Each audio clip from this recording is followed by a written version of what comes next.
too far from the road, a mistake made by the original land surveyor. This turned into a lucky break for the new owner, who had a smart lawyer. The lawyer managed to secure the land behind the diner for his client. This gave the diner room to grow and even create a parking lot for trucks. With this added space, the lawyer helped expand the restaurant's plans to welcome more customers, making it a popular spot for a warm meal and great coffee. 40 years later, it remained a beloved place for tired travelers and local people in Rochester, New York. One of those locals sat on his usual stool at the counter. He had been coming to this diner for about 7 years, though he didn't visit every day due to his work that took him all over. He often wondered why this seat was always open when he came for breakfast or dinner, but he was grateful for it. "Good morning, Hal." He looked up and smiled at Eve, the gray-haired waitress, who held a coffee pot in one hand and a mug in the other. "Morning, Eve," he replied. She placed the mug in front of him and poured, watching his face. After years of experience, she no longer needed to focus on the cup to know when to stop. "Are you okay, hon?" Hal let out a small snort as he looked up again.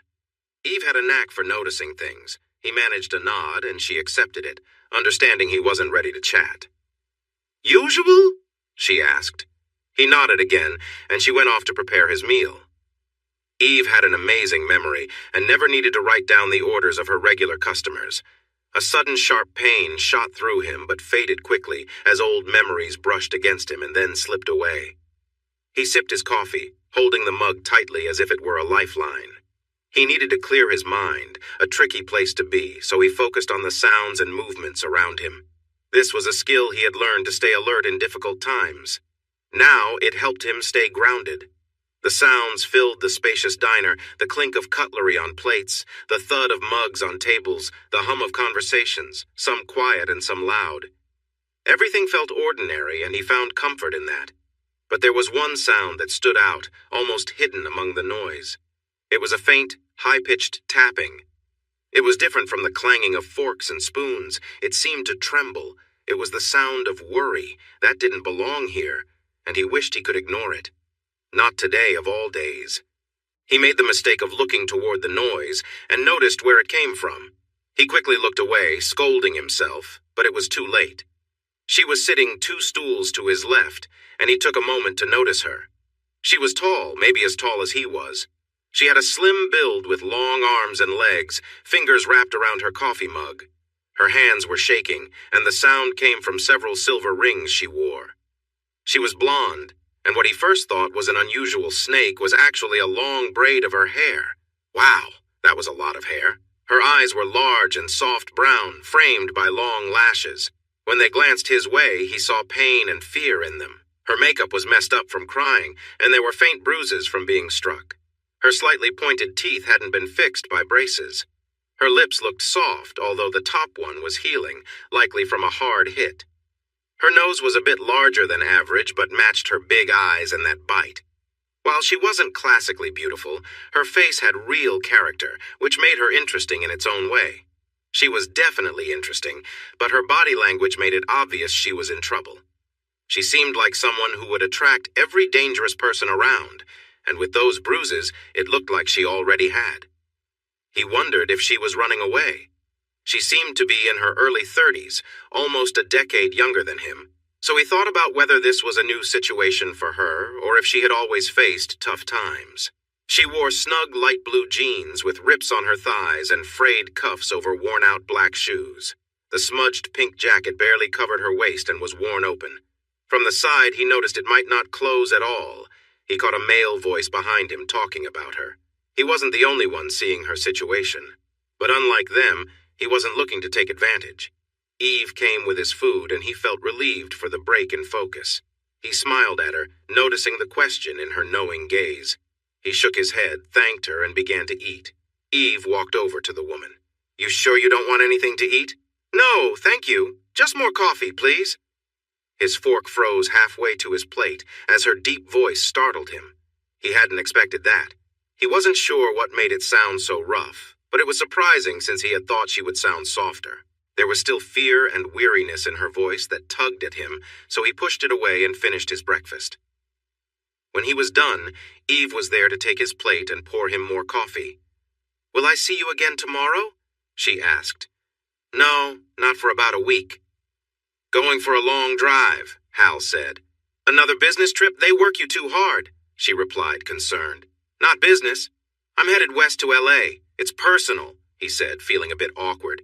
You can't drive all that way, Eve exclaimed. You should fly from Buffalo. No, I'll drive. I need the time to think. Hal tried to push the troubling thoughts aside. Could I get a ride?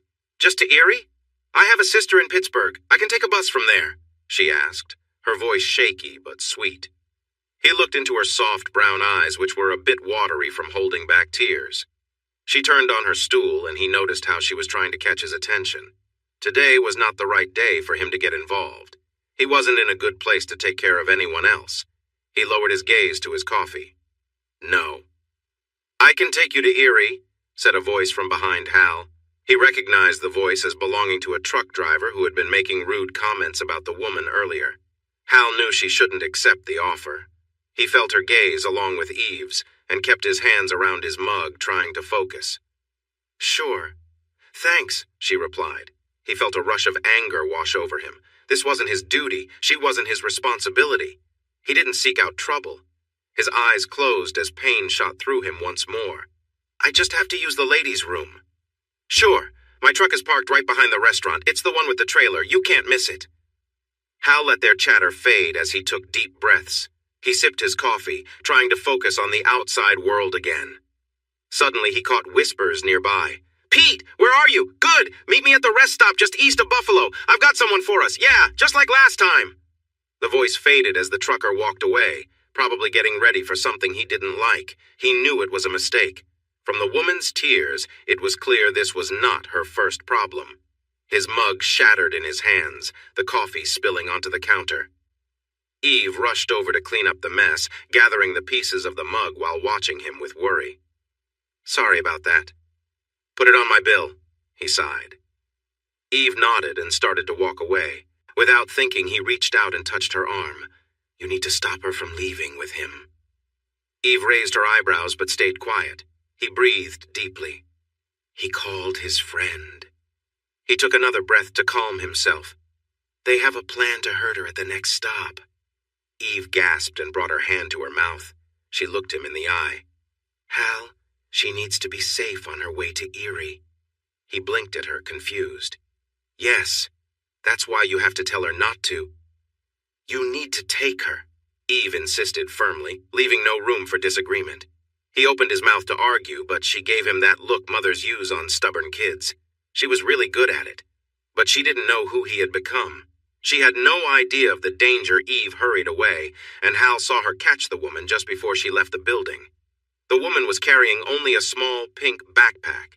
Eve leaned in close and spoke softly. Hal noticed the woman flinch and then begin to cry. Eve put an arm around her and led her back toward Hal. His stomach tightened as they got closer. When they stood before him, he looked into the woman's teary eyes. Erie? He asked, and she nodded weakly. Another victim. Okay, I'll get you there, he said roughly. Eve smiled at him as she let go of the woman. This is Sam. Sam, this is Hal. They exchanged brief nods. He tossed some cash on the counter and looked at the waitress. When I get back from L.A., I want a slice of blueberry pie. She patted his arm. Sure thing, dear. With a quick glance at Sam, he headed for the door and held it for her.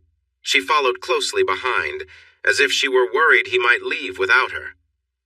Outside, he took her to his rental car. Since he was traveling across the country, he treated himself to a nicer car. It was just a little bigger and fancier than usual, with GPS to help navigate. He opened the door for her, feeling a little awkward for falling back into his old habits. She looked surprised, but quickly got inside. He shut the door and walked around to his side. He glanced back at the diner and saw Eve watching him with a small smile. He frowned in frustration before getting in. He used his phone to find the Erie bus station's address and entered it into the GPS. Then they were on their way, merging onto the westbound highway. They drove in silence, each lost in thought. Eventually, they passed the rest area where the truck driver had planned his gathering.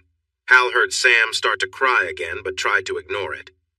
They went around Buffalo, but he pulled off the highway at the edge of town, aware of Sam's unease. He drove into the parking lot of a McDonald's and turned off the engine. She looked at him with some worry. "You've been sitting with your knees pressed together for a while now. It's okay to stop if you need to. Just let me know. Please use the restroom inside." She nodded, feeling relieved but still a bit anxious. "Your stomach has been making noise since we left the diner. I'm going to get you something to eat. What do you want?" She tried to say she was fine, but her stomach growled. "An Egg McMuffin?" she suggested with a shy smile. He nodded and got out of the car. Sam hurried out too. He locked the car and then held the door open for her. She smiled at his kindness and hurried inside. He ordered 3 breakfast sandwiches for her and some bottled water for the car. Hal noticed a teenage girl rushing towards the door, carrying a backpack that looked very familiar. It had the same tear on the strap as Sam's bag. This was something he felt he could handle. He took a quick step forward and grabbed the loop of the backpack, pulling it from her grip. "Hey, give that back!" she shouted at him, clearly upset. He stood quiet, watching her. "I said give me my bag, jerk!" She raised her voice, trying to frighten him. "What's happening here?" a deep voice asked from behind Hal. "This guy is stealing my bag!" the girl yelled, clearly frustrated that her strategy wasn't working. The manager stepped in between Hal and the girl. "Is that true? Did you take her bag?" "No," Hal replied. "He's lying! Give me my bag!" she screamed. Just then, Sam ran out of the back of the restaurant looking worried. Hal turned to the manager. "That bag belongs to her. This girl took it while she was in the restroom." "It's not true!" the girl shouted as she broke free from the manager's grasp and darted outside. The manager tried to catch her, but she was too fast. She quickly disappeared around the corner of the building. Sam's lip was trembling again as Hal handed her the backpack. He grabbed his food from the table and walked outside with Sam close behind. This time he let her open her own door, and she climbed in quickly. "Did everything go okay?" he asked, and she nodded. "How did she get the backpack?" "It was hanging on the hook inside the stall. I was sitting down when she came over and took it. She also messed with the door lock, and I had trouble opening it." She looked at him with big, sad eyes. "Thank you for getting it back." He nodded. "Lesson learned. Now eat your breakfast." He handed her the bag after taking out the water bottles. He noticed there were no napkins. "There are napkins in the glove box." "Please try not to drop any food," she said, and he simply nodded. Hal drove them back onto the highway, joining the busy traffic on 90, heading west along Lake Erie. Sam took the chance to eat quickly. For her 3rd sandwich, she slowed down and began to enjoy it, leaning back in her seat and looking more at ease. "Oh my gosh, thank you. I haven't eaten in days," she said with relief. Hal felt a bit better too. Helping someone else felt good. She was definitely distracting him, which he thought might be a good thing. "You're welcome." He glanced at her and noticed she was looking at him. He raised an eyebrow and focused back on the road. "What? You aren't what I expected." He looked at her again and saw she was studying him. "What made you expect anything? We just met."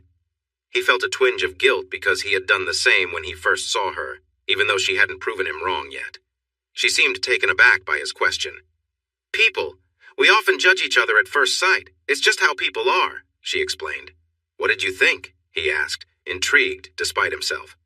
She paused, then started to speak. "Your clothes look like they've been worn for a while and they don't really fit well. You haven't shaved in a few days. I thought maybe you were one of those people who blend into the background, the kind who don't get noticed and just let things happen to them. But now you seem comfortable with yourself, especially back at the restaurant. I wish I had that confidence." He frowned slightly. "I'm sorry, I didn't mean to offend you," she said quickly. He shook his head. "It's all right, I'm not offended." He paused. "I've had a rough time recently. I'm not the best company right now. That's part of why I'm driving across the country. It gives me time to think." She watched him quietly for a moment. "Is that why you turned down the offer?" she asked softly. He gave a low grunt. "Yes. I'm sorry for prying, but I'm thankful you helped me stay away from those bad people."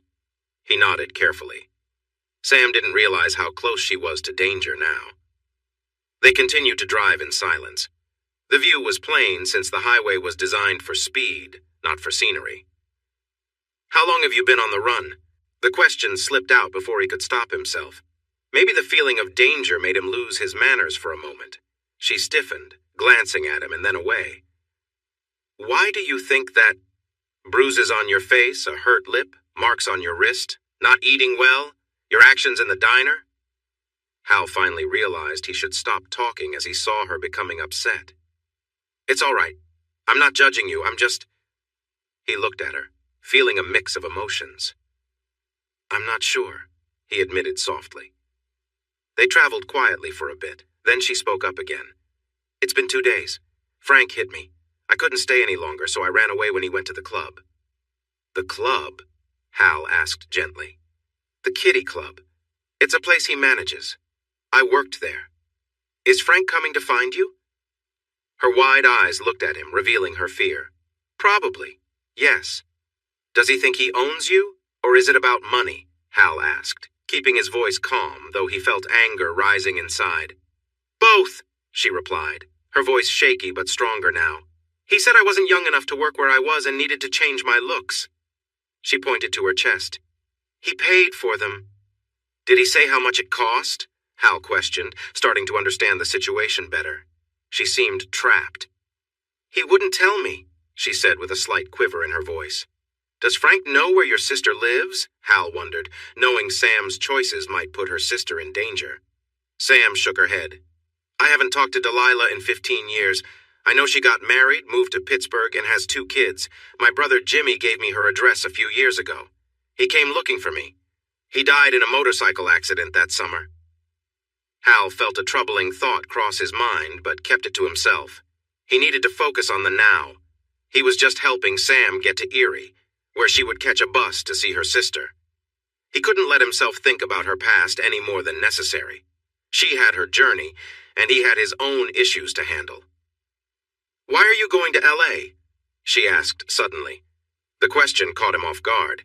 He took a moment, breathing slowly to calm his reaction. After he relaxed, he saw her watching him nervously, which made him uncomfortable. He didn't want to add to her worries. "Sorry." "You don't have to tell me," she said quickly. "No, it's just something personal." They drove on in silence. Hal felt like he'd disappointed her trust. "Are you going to be okay?" she asked suddenly, surprising him again. Her concern for him hit him hard. He almost laughed but stopped himself, feeling guilty for even thinking about it. It showed how twisted things were inside him. He could lie and say everything was fine, but he couldn't do that. So he told her the truth. "I don't know. I'll just have to wait and see. That's why I'm taking a week to get there. I need the time." He took another look at her and noticed that some of the lost trust had come back, thanks to his honest answer. "You know what I did. What do you do?" Her questions felt innocent, but they cut right through him. He decided to give a simple answer. "I'm an inventory control manager for an office supply company." He glanced over and she smiled. It was the first time he'd seen that, and her wide grin made him smile back. Still, he wondered why she was smiling. "What?" She shook her head, her smile growing bigger. It pulled at something inside him. "Seriously, what?" Hal asked, grinning. She seemed to think for a moment. "Your job just doesn't seem like you." His eyebrows raised in surprise. "Why?" She looked at him closely, as if trying to see more. "I don't know. It seems like you should be doing something bigger." "Bigger?" He chuckled. "I don't know. More important, less boring," she replied, shaking her head. Hal smiled to himself. "Don't knock boring. I like it." Her laugh was sweet, her voice warm. There was a hint of relief in it. "I don't see it," she said, still looking at him with curiosity. "Maybe you should be a firefighter or a police officer, or in the military?" He locked eyes with her. "Military?" She looked away, shy. "I'm not sure what kind. I'm not great at explaining." "I stand by my point. Not everyone can handle exciting jobs. A bit of calm is nice." She nodded but looked a little disappointed. He caught her frowning slightly. "What's wrong? I see a ring. Are you married?" Her question hit hard, and he fought to hide his reaction. He nodded. "What does she do?" He took a breath and let it out slowly. "Dental hygienist." "Ugh, Looking into people's mouths all day, she said. He nodded, wishing she would change the topic. Unaware of his discomfort, she pressed on. Why isn't she on this trip with you? The pain was building inside him. He fought to keep his composure. She's busy, he said at last. She noticed the tension in his face. Oh my God, I'm so sorry. He quickly looked at her and saw that she understood. That was almost harder to bear than her not knowing. I didn't mean to pry. Please don't! Hal struggled to regain control of his breathing. He needed to get away from this woman before she realized how much danger she was in. He saw a road sign that showed an exit for Erie, Pennsylvania. It felt like a way out, just 3 more miles and he would leave the highway. He could take her to the bus station and then he would finally be alone. That felt safer. As they neared the exit, he glanced over and noticed the sadness on her face. Fear was creeping back in. You don't have money for a bus ticket, do you? Her big, wide eyes looked at him. Sam's bottom lip quivered as she shook her head. Oh, no. You should call your sister before you show up at her place? Her expression grew heavier, but she nodded. He took the exit and followed the GPS through the city, heading north toward the lake. The Greyhound bus station was located by the piers. Hal kept an eye on Sam, noticing how anxious she became as they got closer to the station.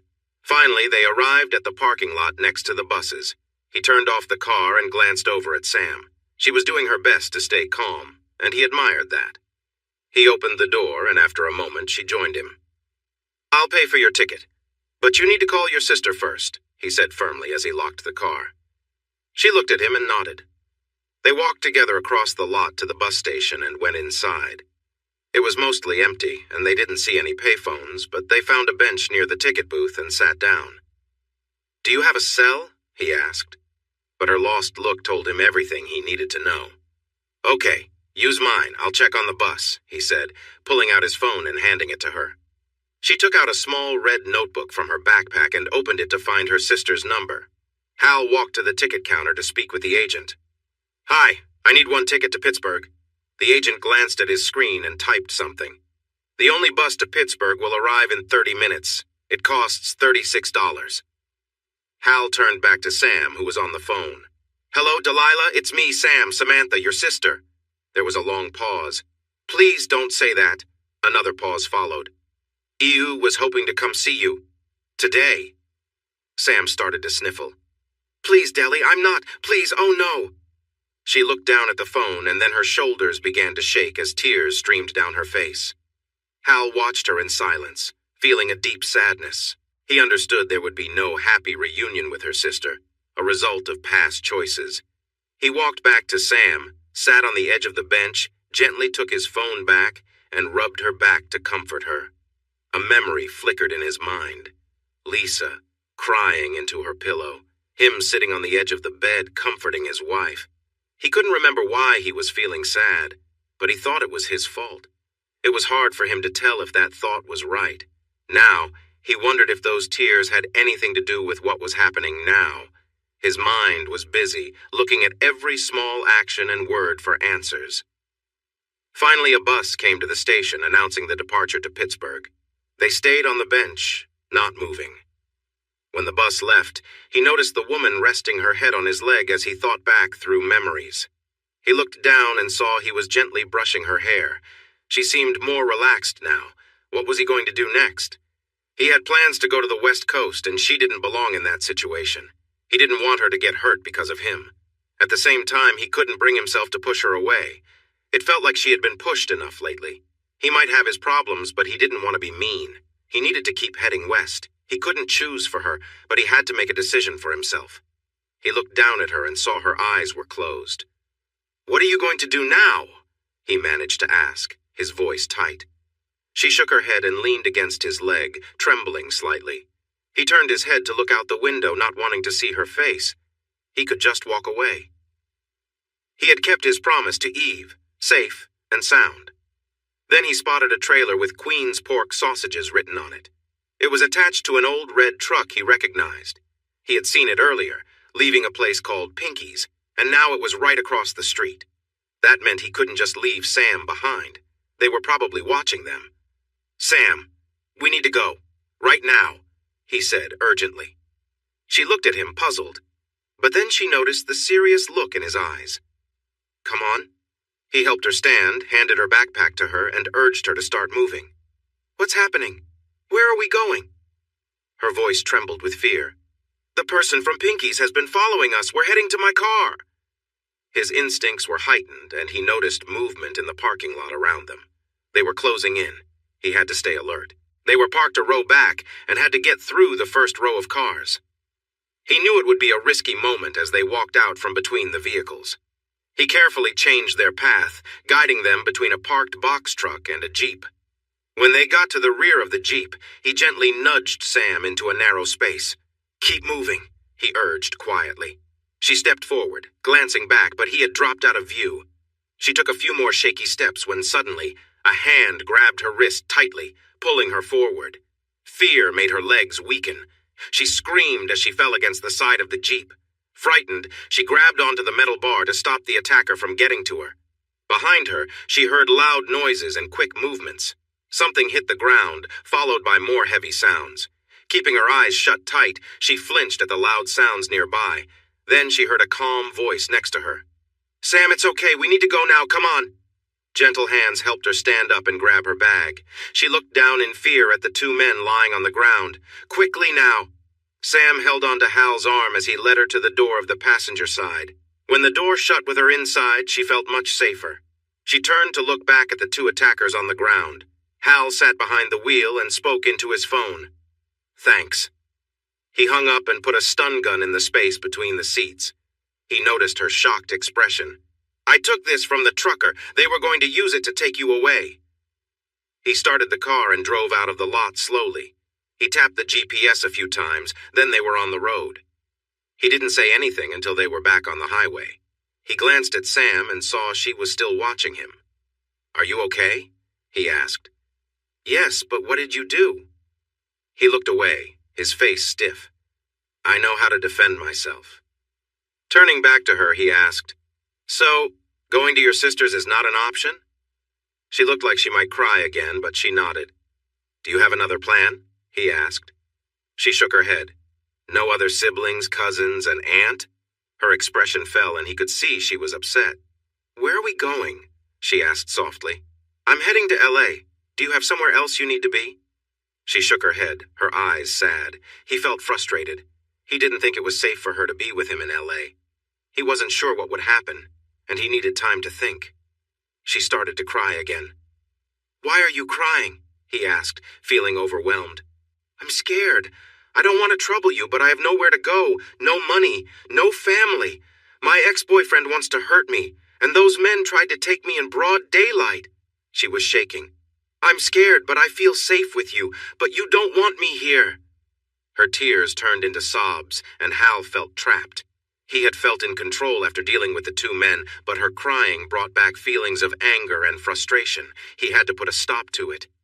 "You can stay with me until we figure things out," he said firmly. "Please stop crying." The tears slowed as she looked at him with hope. To avoid seeing that, he focused on the road ahead. Soon, the crying stopped, and they drove through the countryside. "Where are we going tonight?" she asked softly. He nodded. "I reserved a room in a motel in Columbus, Ohio. I'll book another room when we get there." Hal looked over and noticed her worried look. "What's wrong?" "I don't want to be a burden." He let out a deep breath. "What do you mean?" "I only brought the clothes I was wearing." She gave him a pleading look. "I'm not ready for a week-long trip." Hal glanced at her again and took a moment to compose himself. Finally, he agreed, "All right, we can stop and get you some things for the trip." Seeing her look of distress, he added, "I have a travel budget." Her eyes sparkled a little again, but she held back her tears. "Thank you." He nodded, and they continued driving in silence.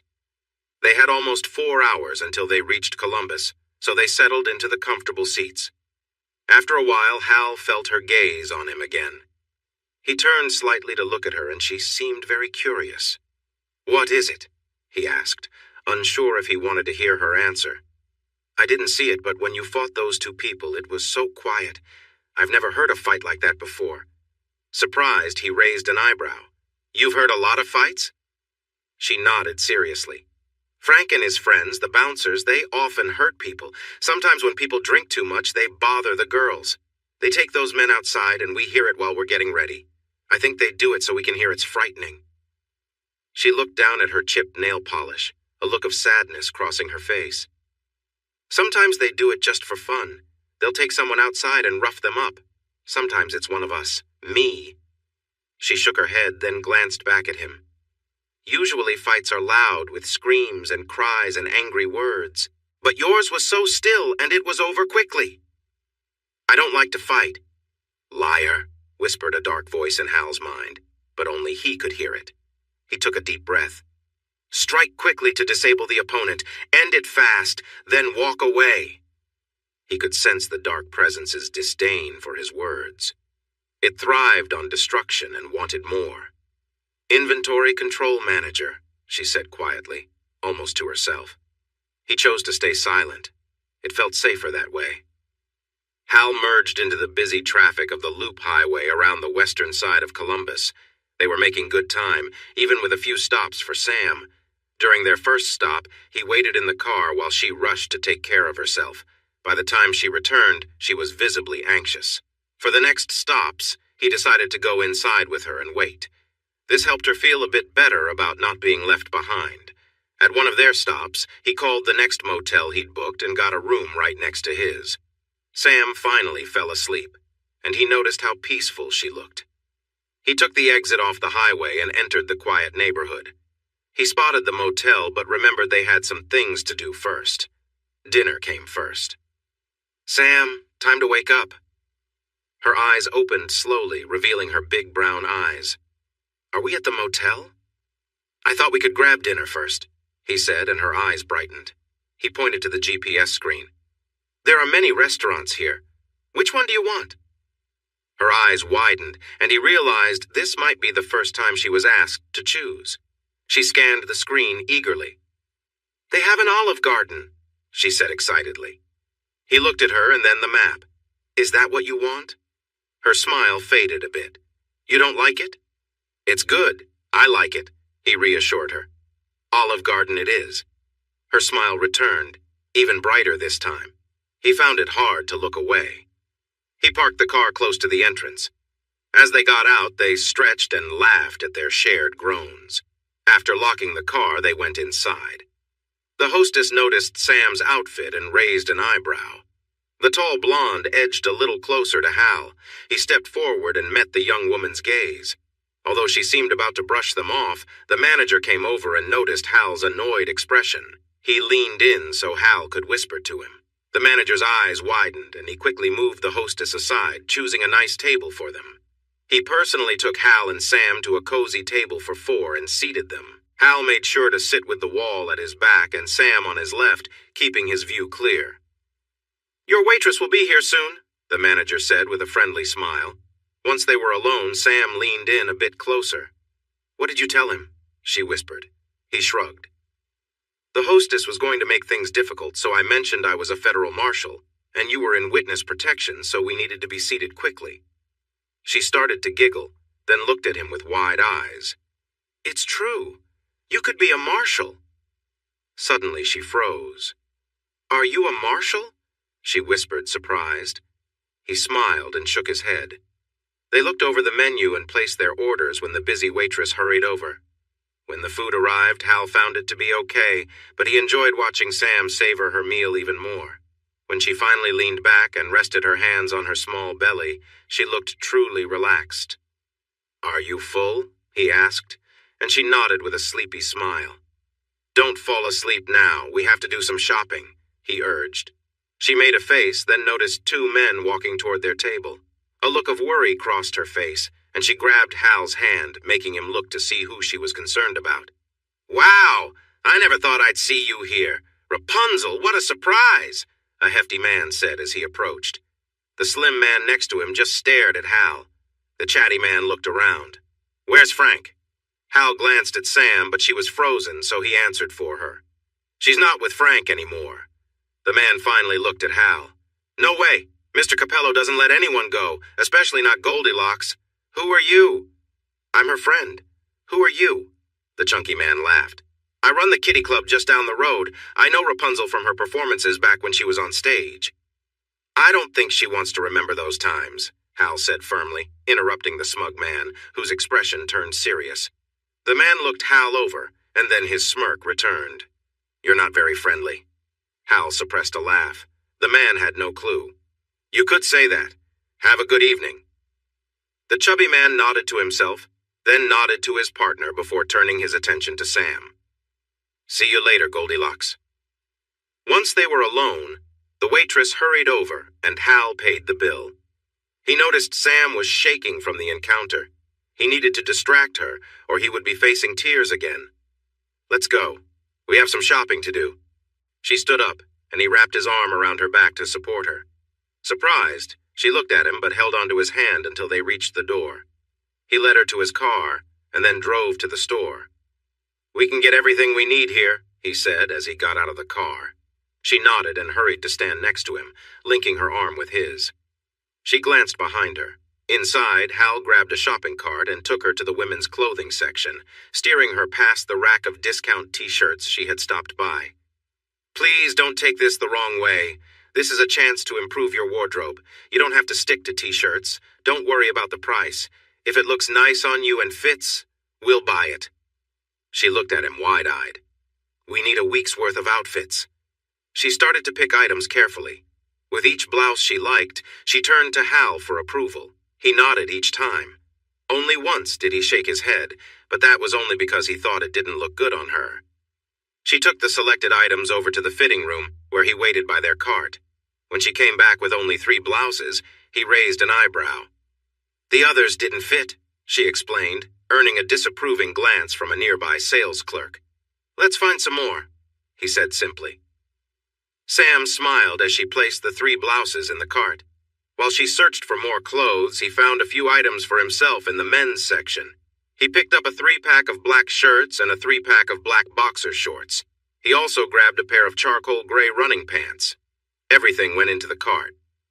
The next hour passed with Sam trying on various outfits until they had enough for at least 8 days. Along with the blouses, she found 3 dresses that made her quite happy. He encouraged her to get jeans without too many rips, but she insisted on 3 pairs of yoga pants. As they went through the clothing, she modeled several outfits for him. He noticed how fit she looked. His first impression of her had missed how long and toned her legs were. She had a slim figure, but he thought she looked good. He caught himself thinking about his ex, Lisa, and felt his mood drop. Trying to shake off the feeling, he led her to the undergarments section. He looked into her eyes. Please choose undergarments that fit well and are comfortable. The bras that provide good support tend to be expensive, she started, but stopped when he gave her a stern look. He raised a hand and rubbed his forehead. I'm sorry. I didn't mean to react that way. I just have a lot on my mind. Don't worry about the cost. If it supports you, it's worth it. She let out a surprised snort, then moved away with a cheerful smile. He wondered where those words had come from. Flirting wasn't really his style. She soon returned with a pile of bras and panties, which went into the cart. She noticed he seemed distracted, but didn't ask about it. As they walked past the shoe section, he stopped. You need some sandals for the dresses and definitely new running shoes. Her eyes brightened, and she went off to find sandals. He noticed a nice pair of women's running shoes, white with pink accents and comfortable soles. Although a bit expensive, they seemed much nicer than the old worn shoes she was wearing. He also picked up a 6-pack of ankle socks. These went into his cart, too. He spotted her sitting on a bench, looking down at her feet. Her expression was sad. What's wrong? I can't wear sandals with nails like these, she replied. He quickly pulled up a map on his phone and found a nail salon nearby. Let's finish up. You can get your nails done at a place in the next shopping area. Her eyes widened in surprise as she looked at him, clearly not expecting his offer. Why are you being so nice to me? He thought about that for a while. Helping Sam made him feel better, too. I guess it helps me as well. I can't explain it right now. She slipped on her worn sneakers and stood up. She added 2 pairs of sandals to the cart and looked at him. Thank you. He nodded, and they started walking again. They stopped in front of the luggage section, and she looked at him, puzzled. Did you think I would let you carry your clothes in plastic bags? You need a suitcase. Pick one. A medium size works well. The hard-shell ones are pretty good. Her eyes found a bright, pink, hard-shell suitcase nearby. She walked over and gently touched it. Looking back at him, she said, "I've never had a suitcase before." Her smile faded as she looked down at it. "I've never traveled anywhere that needed one. This is the farthest I've been from home." Leaving the cart behind, Hal walked over and pulled the suitcase out for a closer look. It met his approval, so he carried it back to the cart and tucked it underneath. He also grabbed a pink makeup kit for the cosmetics they would get next.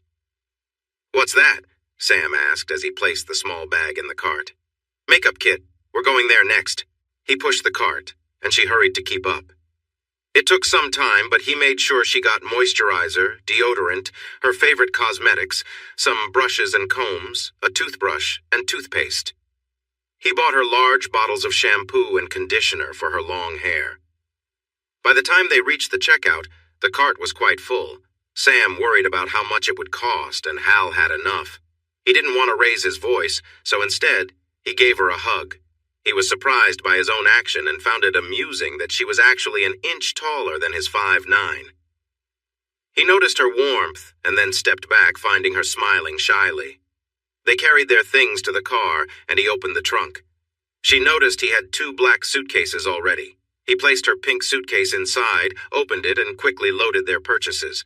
There wasn't much room left when he finished. "We forgot to get you sleepwear," he said, feeling frustrated. "I don't wear clothes when I sleep," she admitted. He glanced at her and then took one of his black t-shirts and tossed it into her suitcase. He closed it afterward. "You should have something in case you need to leave quickly." She nodded in agreement. They drove to the nail salon, and he followed her inside. He found a spot to sit and wait while a kind woman brought Sam over to the pedicure area first. Seeing that she was being taken care of, Hal leaned back and closed his eyes, feeling content. He took a short nap until he heard Sam and the nail technician coming back. When he opened his eyes, he saw a big smile on Sam's face. She was wearing flip-flop sandals to let her toenails dry, which were painted in her favorite hot pink color. She had her old sneakers in her hands, so he took them from her and tossed them in a nearby trash can. Sam held out her hand, and he admired the lovely polish on her nails. It was a soft pink that turned white at the tips. They were her real nails, just a bit longer than her fingertips. He told her they looked nice, and she beamed with happiness. Once again, Hal paid and gave the young woman a nice tip for making Sam so glad. They walked back to the car, and Hal drove them to the motel not far from the shopping area. Once inside, Hal registered and got the key cards for their rooms, which were next to each other on the ground floor. He parked in front of one of the rooms. "This is mine, and you have the other one," he said. She looked at him. "We don't have to be in separate rooms," she said softly. "Yes, we do." He took a deep breath. "I haven't been sleeping well lately. It's better for you to have your own space." She studied him for a moment and then nodded. He took their suitcases as she opened her room. He rolled hers over to her, and she smiled in delight as she caught the handle and wheeled it inside before closing her door. He opened his door and brought his bags in. After a moment, he walked back to her door and knocked. "Who is it?" she called. "It's Hal," he answered with a smile. She did well. She opened the door and saw him smile, and it made her smile back. "If you need anything tonight, just knock on the wall between our rooms 3 times. I sleep lightly. I want to leave tomorrow by 9 a.m., which means we need to leave the motel by 7:45 a.m. to get breakfast first. Then we'll come back, brush our teeth, load the car, and be on our way. Does that sound good?" She nodded, and he continued. "If you want to watch a movie, feel free." "No, thank you. I'm going to take a long shower and wash my hair. That's enough for tonight," she said. He smiled, noticing her long braid. "Okay, lock up and I'll see you in the morning." She smiled and closed the door. Hal heard her lock it and felt satisfied as he went into his room and locked up behind him. He changed out of his wrinkled clothes and felt a bit frustrated because he hadn't packed any extra outfits in his rush to leave home. The only clothes he had were the shirts, underwear, and running pants he had just bought. His suitcase did have his boots and socks, so he planned to switch from loafers to those in the morning. He set aside his clothes for the morning and neatly put away the dirty items. Barefoot and focused, he began his usual exercises, a mix of stretches and movements for his muscles. This routine usually helped him feel more centered, letting go of the day's stresses and organizing his thoughts for later. Yet tonight, he couldn't reach the calm he hoped for, still uneasy over Lisa's recent actions. The best he could aim for was enough relaxation to fall asleep when he finally went to bed. An hour later, he accepted he wasn't going to reach that peaceful state. Even relaxation seemed distant. His mind drifted to an incident in Erie where he'd let his anger out but had held back from going too far. That restraint left a restless energy within him, waiting for another chance to surface. He wasn't worried about the two individuals involved that day. The injuries they'd been left with were enough to end their harmful behavior.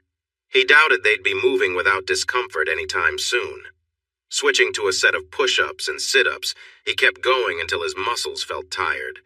Then he jogged in place for 20 minutes before heading to the bathroom for a shower. The hot water was soothing, allowing his mind to relax slightly. He thought about how challenging it must be for Sam to wash her long hair. For a moment, he imagined her under the shower and then quickly redirected his thoughts. A memory of his time with Lisa replaced it, how her energy had always been wild and unpredictable. She was daring and knew exactly how to push his buttons, sometimes mixing chaos with excitement. She was the most intense person he'd known. He remembered once walking in on her in an unexpected scene. The tension from that encounter lingered in his memory, shaping his sense of caution with her. In the end, he let the shower's warmth clear his mind, focusing instead on the here and now. Hal tried to shake off the intense memories clouding his mind as he scrubbed away in the shower, aiming for a sense of calm he wasn't sure he'd find. This recollection of moments with Lisa left him feeling uneasy, his mind wrestling with memories he wished he could set aside. After a deep breath, he stepped out of the shower, determined to focus on more practical matters. Suddenly, the sharp beep of a key card jarred him fully awake. Instantly alert, he moved quietly, slipping from the bed to his feet. Hidden in the shadows, he adjusted his grip on the knife he kept close. The door opened with a loud creak, and a familiar figure stumbled into the room. His feet tangled in a carefully arranged bedspread near the entrance, and he fell with a heavy thud, his weapon discharging into the floor. Another man quickly entered, but Hal was ready. He struck, catching the intruder off guard and pushing him back out the door before ducking into the next room where Sam was. The third man turned in surprise, gun aimed, but Hal moved with precision, managing to disarm the assailant and knock him back. The confrontation was brief, intense, and over as quickly as it had begun. As quiet fell over the room, Hal took a moment to breathe, listening as the sound of retreating footsteps faded down the hall. He stood amidst the aftermath, trying to regain his composure. The threat had passed for now, but his mind remained alert, knowing there could be more to come. Hal was quiet as he listened, but no one was coming. He could hear soft, frightened sounds coming from the bed. "Sam!" Hal called out, pushing the scary thoughts away. He left the person on the floor and moved carefully to the bed. "Hal?" a voice asked softly from under the sheets. "Yeah, it's me. Just stay there for a moment. I'm going to check around. You're safe." He went to the door and listened. Nothing. He stepped outside and looked at the man he had knocked out. Lifting the shirt of the man, he noticed the microphone, wires, and tape he had felt when he grabbed him earlier. The man had meant him harm, but Hal was still in control. The man was unconscious and might have a slight head injury. Hal went to his room and grabbed his phone. He called his supervisor. "Report. Need help. There was an attack. 3 are dead, 1 captured with a wire." "Understood. Give me the address, then wait." Hal shared the details, then hung up. He returned to Sam's room. He heard her quietly crying. "Sam? It's okay. It's all over." He sat on the edge of the bed. She pulled the sheets up to her chin and looked around for him. She gasped when she saw the 2 bodies on the floor. "These were the guys we met at Olive Garden, plus some others," he explained. "You killed them?" she asked softly. "They weren't friendly. The thin guy barged into my room with a gun. He tripped and accidentally shot himself. I couldn't believe it. These 2 were after you. 1 got away." He frowned when he noticed Sam still holding the blanket tightly. Suddenly, red and blue lights flashed in the doorway as the local police arrived. "Are you wearing the shirt I gave you?" he asked, and she shook her head. He sighed and took off his shirt to give to her. "Put this on. The police are here and they won't be easy to deal with, but it will be okay. I called for help." He looked at the door while she struggled to put on the shirt. "Police, come out with your hands up!"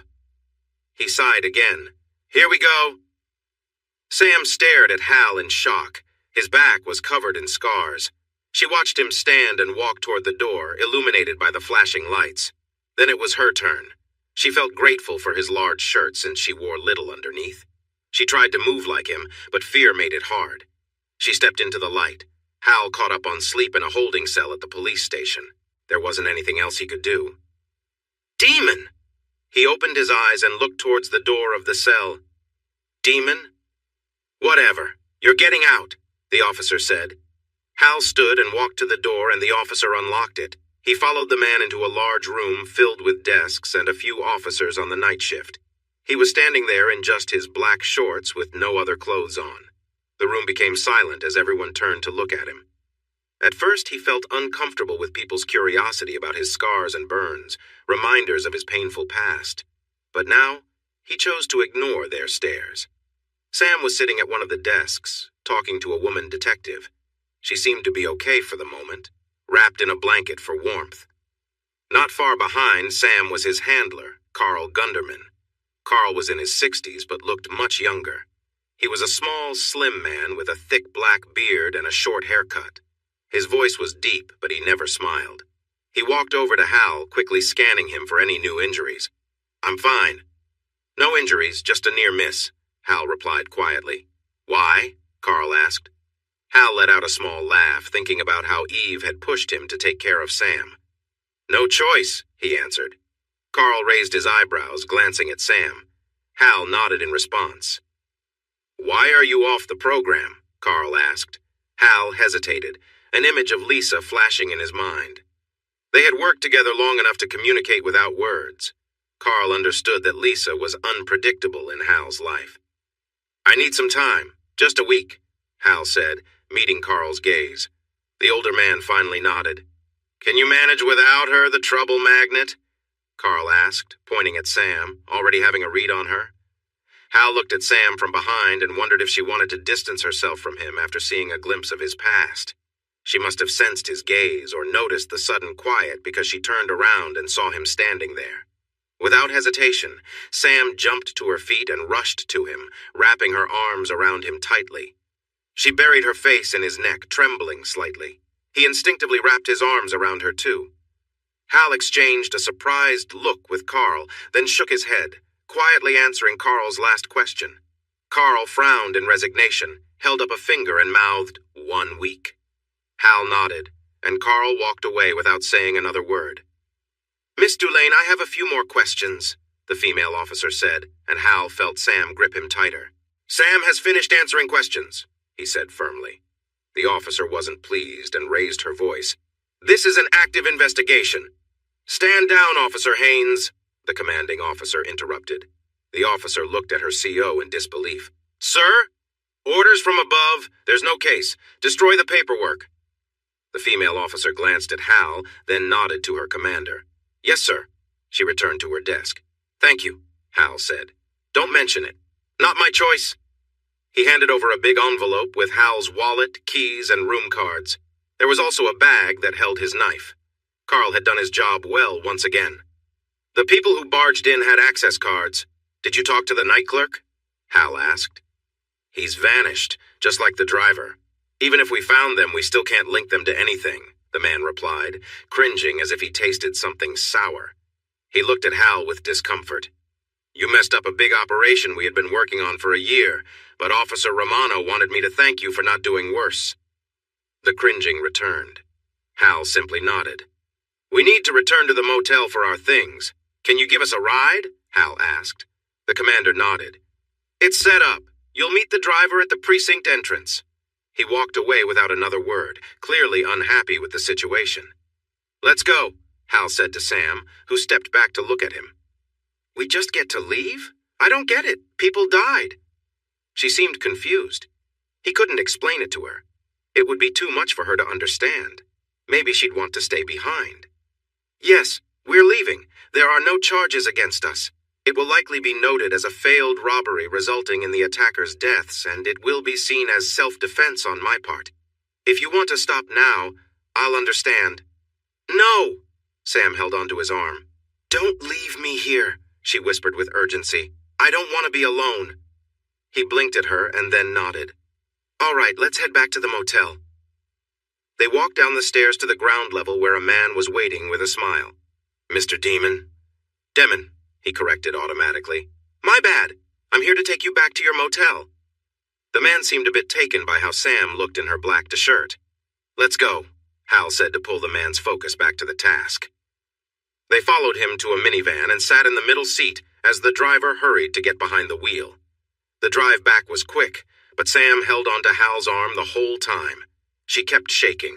When the driver dropped them off, the sun was just starting to rise. Police tape was still around the area in front of their rooms, and 2 police cars were parked nearby.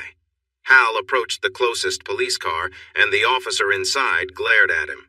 We're going in to get our bags, and then we're leaving. Will you be here until we're gone? He asked. The officer pointed to the other car.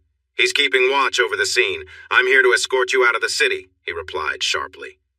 Hal nodded and walked over to the police tape. He carefully moved it aside and cleared the way to their doors, but both were damaged. Hal noticed a bullet hole in the window of Sam's room. He felt relieved to see that the bullet had stopped at the ceiling above them. It could have easily gone into one of the rooms in the building across the parking lot. Get ready for the day. Pack your things into your suitcase and then meet me by the car. We're leaving early today and we'll grab breakfast in Springfield, he said.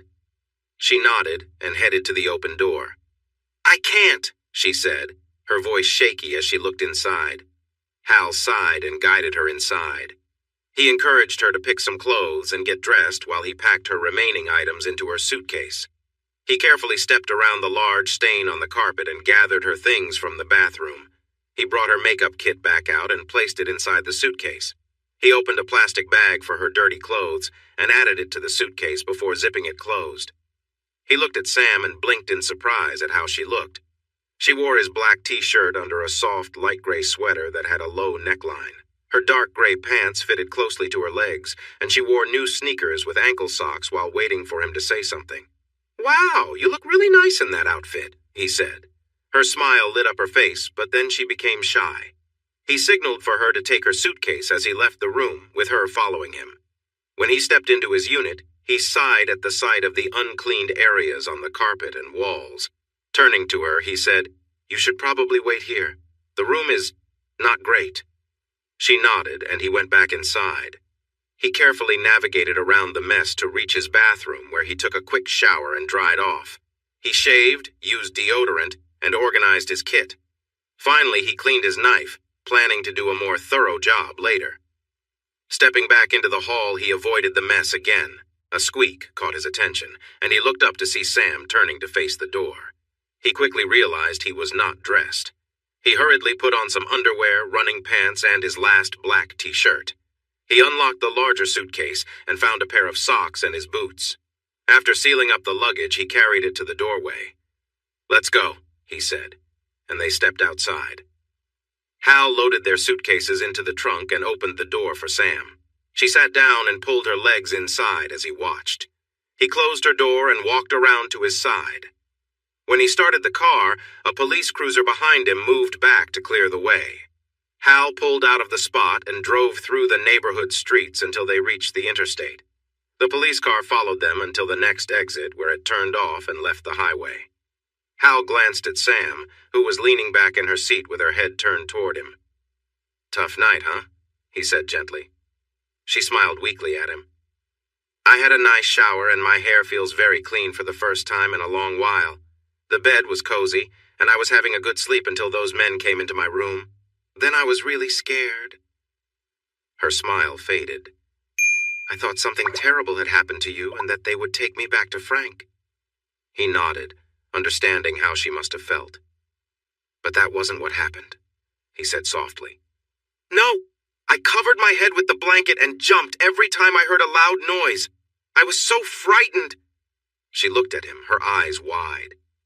"Then it was quiet, and you were talking to me like everything was okay. You weren't even out of breath, and it was over." He shook his head because it mattered to him. One man survived. She stared at him as they drove through the peaceful countryside. She didn't know this man, yet he had protected her from danger. He had taken her with him on a journey he had not wanted to share. He had paid for her meals and clothes, and now he had fought for her. She felt grateful but was not sure how to express it. He seemed calm, as if he was not waiting for anything from her, but she felt she owed him a lot. "Thank you for saving me," she said, tears welling in her eyes, but she held them back because he didn't need her to cry. He glanced at her and nodded slightly. The miles to Springfield quickly faded away under the wheels, and he turned off the highway to find a place for breakfast. They ate in comfortable silence, and soon they were back on the road again. "Where are we staying tonight?" she asked. "A small place called St. Charles, Missouri, just west of St. Louis. I have a hotel room booked with 2 queen beds since that was all they had. I could look for another hotel if—" "No, I think it's better if we share a room," she said hopefully. He thought about it. Would it really be safer for her to be in the same room as him? He had faced down danger to protect her, and today he felt calm. He just couldn't think about what lay ahead and the decision he would have to make. He turned back to Sam, who seemed to be waiting for his answer. "Okay, we can try that, but I should warn you. I don't sleep well and I can react strongly to surprises. You'll need to let me know before you get up to go to the bathroom. Moving around without telling me might not go well." She nodded, considering his words. "Waking me up by talking is fine, but don't come close until I am awake and responding normally," he added. "Is that a condition?" she asked, and he felt the weight of her question. How could he explain this? He couldn't. He wasn't allowed to share those details. Still, he wanted to offer her some reassurance. "Yes, She nodded and settled back in the chair, looking out the side window. He let out a sigh he didn't know he was holding. He didn't want to deceive her. Soon the endless flat land made Sam fall asleep. Hal realized she hadn't been able to rest at the precinct. Now he had time to think, but all he could think about was Sam and how nice she looked in her new outfit. He felt a tugging feeling again, one he hadn't felt for a long time. He pushed that thought away because it reminded him of his past behavior when he first met Lisa in high school. Back then, Lisa enjoyed playing games with everyone. She had a way with guys, and many of them were drawn to her, which she loved. People admired her, and also disliked her for how she could easily get attention. Hal had already gone through a tough time in the orphanage and foster homes by the time he reached Lisa's school. He was struggling socially and was heading down a bad path. Lisa saw him as someone who could join her wild behavior. They began their rebellion in a way that shocked their school. Lisa would pretend to date a popular guy, while Hal would step in and confront him. He didn't realize he was doing exactly what she intended. She pushed him more, and their actions became more reckless. By the end of their first month together, they were in a stolen school bus, racing across state lines, leaving trouble behind. At their trial, a judge with military ties gave Hal a choice: spend time in jail or join a special program to manage his energy. The program seemed better than prison, so he agreed. Lisa received traditional therapy. She managed to leave with her diploma and a scholarship to train for a practical job. 10 years later, Hal became a success story from that program. They announced he was ready for the next step. He returned to civilian life with a job in a small company in northern New York State. Even though he still went on missions around the world, he always came back, ready to heal and continue contributing to society. His success in the program continued. Before long, he no longer returned from missions hurt. Those lessons were behind him. Then came the day he saw her. Lisa was having lunch at an outdoor cafe, and a young man at the next table was trying hard to get her attention. She seemed to playfully tease him, and Hal felt himself drawn to her as well. He walked right up to her table and sat down across from her. The young man tried to protest, but Hal firmly held his little finger and calmly asked if he could do without it. Hal and Lisa spent the rest of the day focusing on each other. He pulled away from his memories, feeling a rush of emotions. Lisa always had that effect on him. He realized now that it wasn't a healthy relationship. His supervisor had mentioned this a few times. It was only Hal's strong performance in his missions that allowed him to stay with her. He knew that any sign of trouble with his duties would lead to quick actions against him. He was brought back to the present when he saw signs for Terre Haute. They would stop for lunch here, and he let Sam choose where to eat. As he exited the ramp, he called out to her, "Sam, we're stopping for lunch." "Huh? What? Lunch?" she asked, blinking sleep from her eyes. "Where are we?" "Terre Haute, Indiana. I'm just going to drive up the street to see what options we have." They drove a few blocks when Sam made a small sound indicating she found something interesting. It was an Applebee's, so he parked. She looked at him. "Are you okay with this?" He smiled and nodded. "It's fine." They got out, and he quickly scanned the area before locking the car. He walked to her side, and she took his arm as they headed toward the entrance. He wondered when this touching started, but remembered it was in the police station. He thought about pulling away, but realized he didn't really mind. Sam seemed happy, too. They went inside, and Sam beamed when the friendly hostess greeted her with a smile and led them to a table. It was a much better welcome than she had received the night before. Hal sat down, watching the door, and was surprised when Sam chose to sit next to him, but she had done the same the night before. She eagerly studied the menu while Hal quickly decided on a small salad. Truthfully, he wasn't very hungry. The waitress was also kind to Sam. Her cheeks flushed from smiling so much. "Thank you for these new clothes. They really make a difference," she said excitedly when they were alone again. "They're just clothes. You're still you. If it takes a new outfit for them to treat you well, that just shows what they are like, not you," he replied with a slight shrug. She leaned against him and squeezed his arm gently. Hal felt good, but he was also uneasy about it.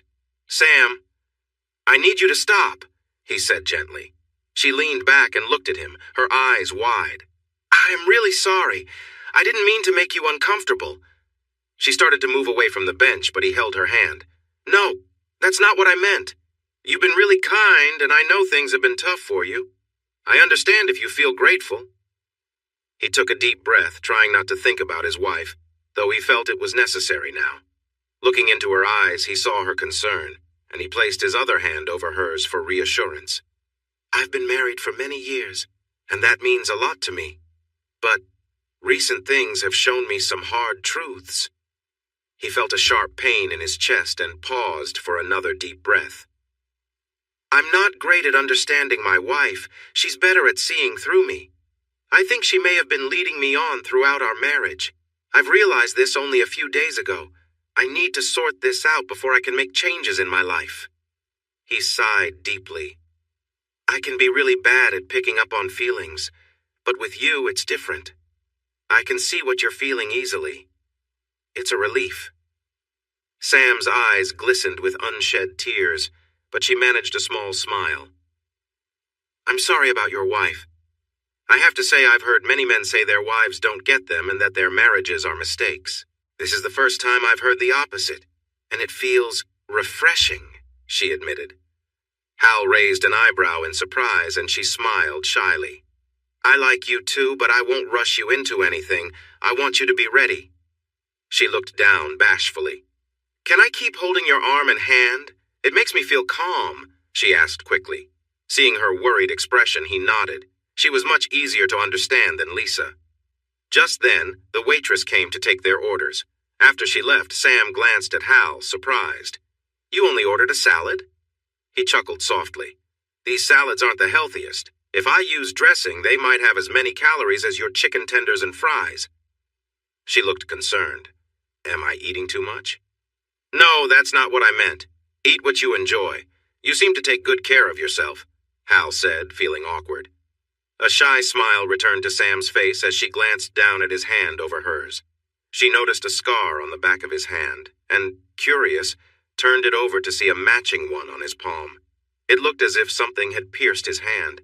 She remembered seeing that his back had many scars. "How did you get all those scars?" she asked. He shook his head. "I can't talk about them. You shouldn't ask about them."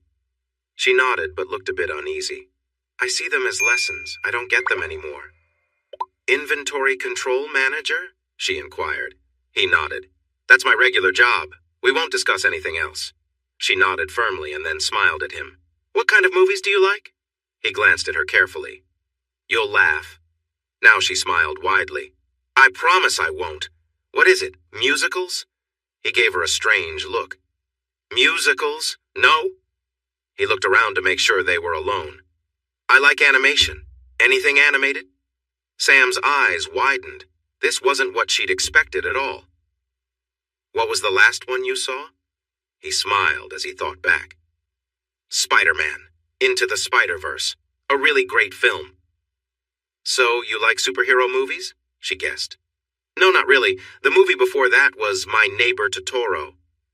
When he saw her confused look, he added, It's a Japanese animation about a family that moves to the countryside and meets friendly woodland spirits. It's a sweet movie. She smiled at him. You are full of surprises. He looked at her carefully. That's good? Very good, she replied enthusiastically. Their food arrived, and Sam's joyful expression made Hal feel good. He realized she made him feel this way much more often than his wife, Lisa, ever did. Lisa only seemed happy when he was uncertain around her. While he ate his salad, he pondered this thought. When they finished, he paid and asked the waitress where the closest Walmart was. She told him about a mall just south of the highway. It didn't take long to get there, and once inside, Hal found a store to pick up more black shirts and running pants. Sam loved walking through the mall with him, so they did just that. He noticed her eyes focusing on a display of gold bangles as they passed a jewelry store. They were on sale. Feeling spontaneous, Hal guided them into the store, and Sam's eyes widened in surprise. He thought he should buy her one. It would be unfair to show them to her and not let her have one. He wondered what made him want to go in. When they left the shop, Hal felt dizzy from the persuasive sales pitch. His wallet was $400 lighter, and Sam was absolutely thrilled with 5 lovely bangles making soft sounds as they moved on her wrist. Oh my God, Hal! I've never worn anything this pretty, she exclaimed.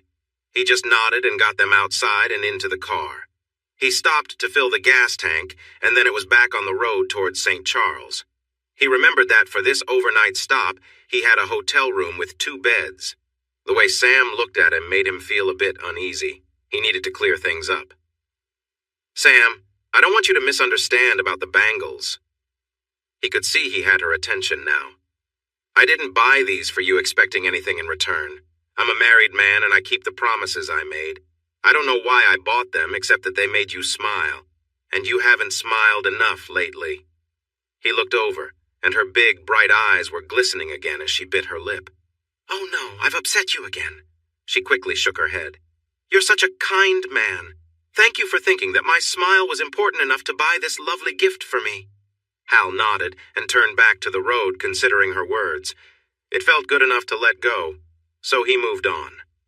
The view outside was not very exciting, and soon Sam fell asleep. Later, Hal woke her up to show her the crossing of the Mississippi and Missouri rivers. She was glad to see it. The hotel was located right by the highway. They drove around the area and spotted a movie theater. We have some time. Would you like to see a movie? We can grab dinner afterward, he suggested. She smiled and nodded. You choose the movie? She said. They parked and walked up to the entrance to check the movie listings. Is there anything you don't want to see? Hal asked, unsure about the film showing. I don't like horror movies. Are you okay with comedies? Sam pointed to a poster. He nodded, so he bought tickets, popcorn, and drinks. The theater was mostly empty, so they got good seats. Hal didn't find most of the movie funny, but he loved hearing Sam's cheerful laughter, which made the experience enjoyable for him. After the movie, when Sam found out he had never eaten at the nearby P.F. Chang's, she guided him there. He noticed her showing off her bangles, and the hostess complimented her on them. She lit up with happiness, and Hal thought they were a great choice. They looked nice on her wrist. Sam encouraged Hal to try different dishes from the menu, and he found most of it delicious. He didn't mention his previous trip to China, as this food was quite different. When they finished eating, they drove to the hotel and checked in with their luggage. They headed to their room, which was new for Sam, while Hal thought of it as just another hotel room. I'll take the bed closest to the door. If you need to get up, just call out. Please don't come near my bed without saying something first. I need to answer you before it feels okay," he said. Sam watched him closely and nodded. "If you want to use the bathroom first, feel free. I like to work out before bed," he added. "Really? I thought exercising at night made it hard to sleep," she said, surprised. "Not for me," he said with a small shrug. "You can watch TV or a movie if you want. I won't mind." He opened his suitcase and took out his shorts, realizing he couldn't exercise without his clothes. He knew he had to keep his underwear on. He didn't like changing his routine, but he had to this time. He changed out of his clothes and set them aside to put away later. He noticed Sam watching him closely. "What's wrong?" he asked. She looked at him seriously. "Lessons, huh? Were you a slow learner?" He smiled a bit awkwardly. "Actually, I learned faster than most." He didn't mention that many of the other agents in the program didn't make it past their 7th mission. Seeing her doubtful look, he wanted to explain, but couldn't share too much. Just really tough teachers. He moved to the far end of the room near the windows and shifted some furniture to make space for exercising. He glanced at Sam. "Try to stay clear of this area." When she nodded, he started. Today, he was practicing fighting techniques. He focused on punches and blocks before moving on to kicks and sweeps.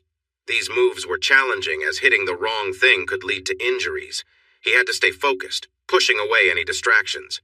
As he finished the workout and began targeting specific muscle groups, he noticed Sam watching him from the bathroom doorway, looking a bit shy. He paused, breathing heavily. "Is something wrong?" She quickly stepped into the bathroom and closed the door softly. Hal wondered why she did that, but put it out of his mind to continue with his routine. He wrapped up his exercises when Sam came back. She wore a black shirt again, but had another one in her hands. He realized his own shirt was missing. He pointed to the spot where it had been and looked at her. "I'm wearing it," she said quietly. "It helps me feel better." Unsure how to reply, he picked up his shorts and went into the bathroom for a quick shower. When he came back, he found Sam relaxing on her bed, reading a book she'd taken from her backpack. She glanced at him. "Do you have any body fat?" she asked. He looked down at himself and poked at his sides, finding none. He shrugged, then put his dirty clothes in a laundry bag in his suitcase. He got out clothes for tomorrow and closed the case. He opened another suitcase and took out his knife and tools. He went back to the bathroom to clean and sharpen the blade properly. Once finished, he returned the kit to the suitcase and locked it up. He placed the knife on the nightstand. He took off the bedspread and put it in the hallway, but then remembered it might trip Sam later. Instead, he hung 2 coat hangers on the doorknob to alert them. Once that was done, he returned to his bed and lay down on top. "You don't get under the covers?" she asked. "No, I don't like the feeling of being held down. It's too easy to get tangled up." He tucked the knife under his pillow. Hal leaned back on the pillow, feeling his mind relax. He was surprised at how quickly this was happening, as he thought Sam's presence would be distracting. Instead, he felt at ease. That unfamiliar feeling led him into his deepest sleep in a long time. In the morning, they had breakfast at the small hotel restaurant, brushed their teeth, packed up, and headed to the car. Hal loaded their luggage and Sam's bag into the trunk and quickly checked the vehicle before opening the door for her. She looked at him with curiosity, but he just smiled and shook his head, not mentioning the handprint on the trunk. As they merged onto the interstate, he glanced at the cars in his rearview mirror, scanning for any that looked familiar. Nothing stood out. There were too many that looked the same. He decided to keep watching. If someone was following them, they would slip up eventually. Then they would be his. He felt a sense of eagerness building within him. The drive from St. Charles to Oklahoma City was long, and both were grateful for the hotel bed at the end of the day. They had found a comfortable rhythm on their road trip and were enjoying each other's company. Hal was mentally sorting through the vehicles that might be following them off the highway. The fact that they weren't being confronted suggested that someone might be keeping an eye on them to make sure everything was all right. But it could also mean there was someone else waiting for their chance to act. He stayed alert for that possibility. The next morning, Sam chose to wear one of her new dresses, and he complimented how lovely she looked in it. Although the dress was snug, Hal admired how it suited her without being revealing. He tried to focus on her smile instead of staring. It highlighted her long legs, and it was clear to Sam that Hal found her attractive. Her shy smiles showed she appreciated his attention. Her backpack didn't go with the dress, so it stayed in the trunk. They had less distance to cover than the day before, aiming for the smaller town of Santa Rosa, New Mexico. Hal had booked a motel room with 2 beds. As the landscape changed, Sam noticed Hal's mood was changing too. He wasn't much of a talker, and he seemed even quieter as he looked around. When they finally reached their stop and left the interstate, she noticed how focused he was on the rear-view mirror. There weren't many cars behind them. "Gotcha," Hal said quietly. Sam looked at him and then checked the back, but she didn't see anything unusual about the 3 cars coming down the ramp. "Is someone following us?" she asked, feeling uneasy. He nodded and drove onto Route 66, going up a hill for a short bit before turning into the parking lot of their motel. Hal parked the car in front of the office and got out to watch a dark sedan signal to turn into the gas station across the street, but then change its mind and keep going. Sam got out of the car and looked at Hal, worried. "They're gone. We'll see if they stop looking for us," Hal said, remembering every detail of what he had seen. "Are they going to hurt us?" Sam asked, her voice shaking. Hal turned his attention back to her and noticed how anxious she was. He shook his head. "I don't think so. I believe they are just watching us. If I'm wrong, please don't worry. I can handle this. I won't let them harm you." Sam smiled at him from across the hood of the car, but he could see she was still uneasy. He felt a strange need to protect her, and although that instinct worried him a little, he knew he had to focus on keeping her safe. He walked into the office with his hand on her back, which seemed to help calm her. He checked in and paid for the room, but the clerk gave him an odd look when he confirmed that there were 2 beds. The clerk seemed distracted. They drove a short distance to their room, and he backed the car into the spot in front. They brought their things inside, leaving Sam's backpack in the car, and took a look around. It was okay, not as nice as some other places they had stayed. "I'll take the bed closest to the door," he said. "Same rules as before, all right?" Sam nodded and smiled, remembering how well last night had gone. She'd only had to get up once, and he had responded right away when she called out. Even though he looked asleep, he was clearly a light sleeper. "Let's see what food we can find in Santa Rosa," Hal said with a smile, opening the map app on his phone. They checked their options and decided to try Joseph's Bar and Grill since it had some of Hal's favorite Mexican dishes. The drive was quick, and they managed to get a booth when they arrived. Hal encouraged Sam to try the chicken quesadillas while he ordered tamales. Hal surprised Sam by speaking Spanish to the waitress as she took their order. The young woman smiled broadly as she wrote it down. "You really have a knack for surprises. How many languages can you speak?" Sam joked. Hal smiled a bit shyly. "A few." Sam's eyes grew wide when she realized he was serious. "The mysterious Mr. Demon," she sighed, curious to know more. "Which ones?" she asked eagerly.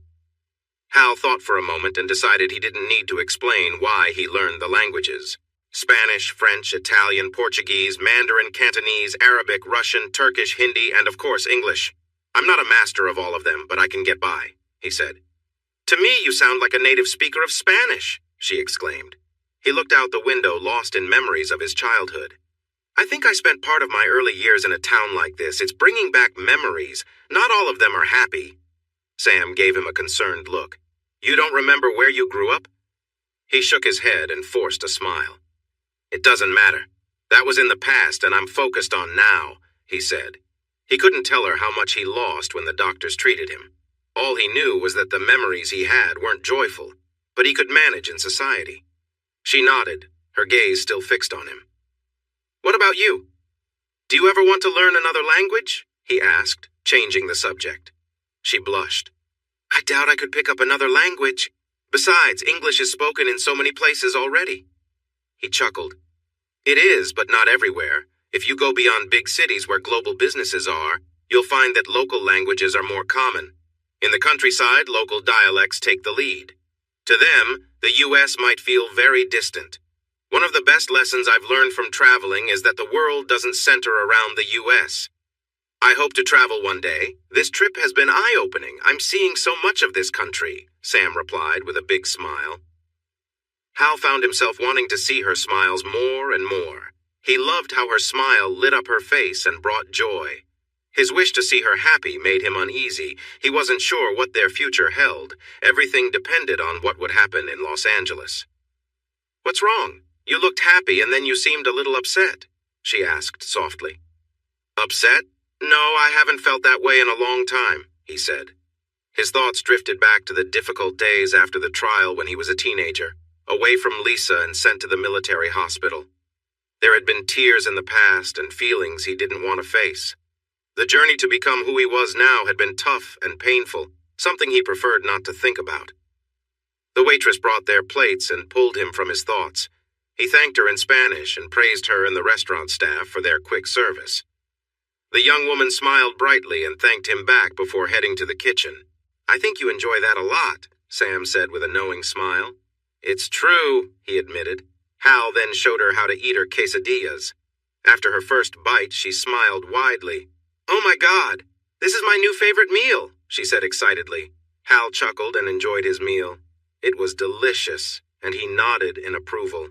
They didn't spend time chatting when there was such good food to enjoy. Once they finished their main course, they ordered dessert. Sam chose coconut cream pie while Hal went for apple pie with ice cream. They both leaned back, feeling full, and agreed they had eaten too much. But they were happy. Hal relished the first true feelings of happiness he could remember. He felt relaxed, and Sam was delightful company. She enjoyed being with him, and there were no pressures or judgments. This peaceful moment felt precious and wonderful. He wondered why he had never felt this way with Lisa. Yes, she excited him, but soon he felt unworthy and anxious, and the pressure would build until he exploded in anger. Lisa would then have control over him. Now he feared his happiness might burst like a soap bubble. His worry over this new realization threatened to ruin his contentment. He tried to hide his feelings, but Sam noticed the change in his expression and looked at him with concern. He paid the bill and left a generous tip. They wandered into the gift shop and browsed the souvenirs. On a whim, Hal picked up a CD of classic music from the time of Route 66. Sam held up a dark blue T-shirt with a big Route emblem on the front. He thought it would look great on her. She smiled at him playfully as she bit her lip. He took the shirt from her hands and added it to the CD at the counter while she giggled. They walked to the car, and Hal checked the area to make sure it was safe before getting in. His sense of peace began to fade. The hotel was a safe haven for the night. Hal locked the door and got ready. After the heavy meal, he decided to work out in the morning. He changed into his shorts while Sam was in the shower. When she came out of the bathroom, he noticed her long blonde hair was still damp. He suddenly felt a strong desire to touch it. "Can I brush your hair?" he asked, without thinking.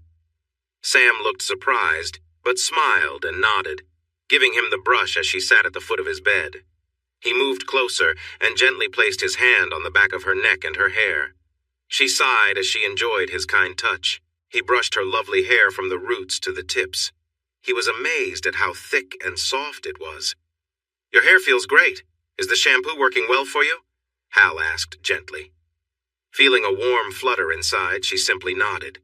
Once he finished brushing out the tangles, he admired how shiny her hair was. "Can I braid it for you?" he asked. She wanted to keep feeling his hands in her hair. "Yes, I mean if you want to," she replied softly. He used the comb to divide her hair and skillfully wove it into a strong braid. Sam tried to stay still as his hands moved through her hair, giving her a pleasant sensation as he worked. When he finished, she smiled and tied the end of the braid with a small band. "Thank you. You did a wonderful job with the braid," she said, a little breathless. "Your hair is incredible," Hal replied with an admiring smile. She blushed, and they both fell quiet, unsure what to say next. "I guess we should get to bed our own beds," Hal stammered. She laughed, feeling the tension ease, and nodded as she returned to her bed. When they were ready for sleep, Hal turned off the light and lay back. His hands itched to be in her hair again. He tried to push the thought away, but it took him longer than usual to relax that night. He couldn't see Sam's eyes watching him softly in the dim light. He didn't know she was feeling the same need to feel his hands on her again. Both found it hard to fall asleep. Sam woke up to a noise and opened her eyes. The clock between the beds showed it was just past 1 in the morning. She saw Hal sitting up in bed, breathing quickly. Maybe he had a bad dream. She heard keys clinking somewhere outside in the parking lot. Her gaze returned to the man in the next bed. She wanted to be close to him. He had treated her better than anyone ever had. He was gentle and kind, always happy to see her smile. She had caught him looking at her with a smile just like hers. She couldn't remember feeling this happy before. She knew he was facing some troubles in his life, and she had promised not to interfere, but seeing him so shaken was more than she could handle. She needed to help him go back to sleep. Sam pushed her sheets aside and walked to the side of his bed. Hal suddenly turned his head towards her and grabbed her throat. Before she could react, he lifted her off the ground and pressed her down onto his bed. His strong body was on top of hers, and his other hand covered her mouth, making it hard for her to breathe. She tried to push him away, but he was too strong. She looked up at him, but she could only see his face in the shadows. He seemed to be watching her quietly. Then she noticed something. He was tense, and it was pressing against her. She managed to turn her head to get a little air, feeling both scared and overwhelmed as he continued to stare at her without saying a word. She really needed to breathe, but his grip got tighter, and true fear washed over her. She thought he meant to cause her harm. Suddenly, loud noise came from outside their door. Hal glanced toward it. A sliver of light peeked through the curtains, briefly illuminating his face. His eyes looked cold and lifeless. The noise turned into the sound of a key fumbling at the door. They heard a slurring voice from outside. "Separate beds! Stupid man! Here! I've come to find you!" Hal jumped off the bed, releasing Sam so she could take a deep breath. As the door began to open, Hal's hand shot out to grab the man's throat. The man gasped in shock as Hal pulled him inside. Hal's other fist struck the man's face hard. The man fell back, losing consciousness. "Hal!"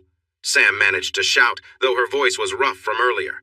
Hal's second punch stopped just before it hit, and he swayed, letting go of the hotel clerk's neck. "Sam?" Hal's voice was filled with worry. "I'm okay. You didn't hurt me," she said, trying to reassure him. Hal turned on the lamp next to the door and looked down at the man lying in the doorway.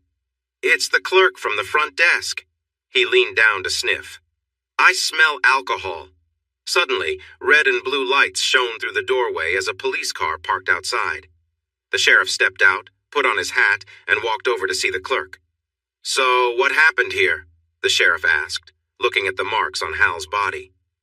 "The clerk tried to break in. I stopped him," Hal said sharply.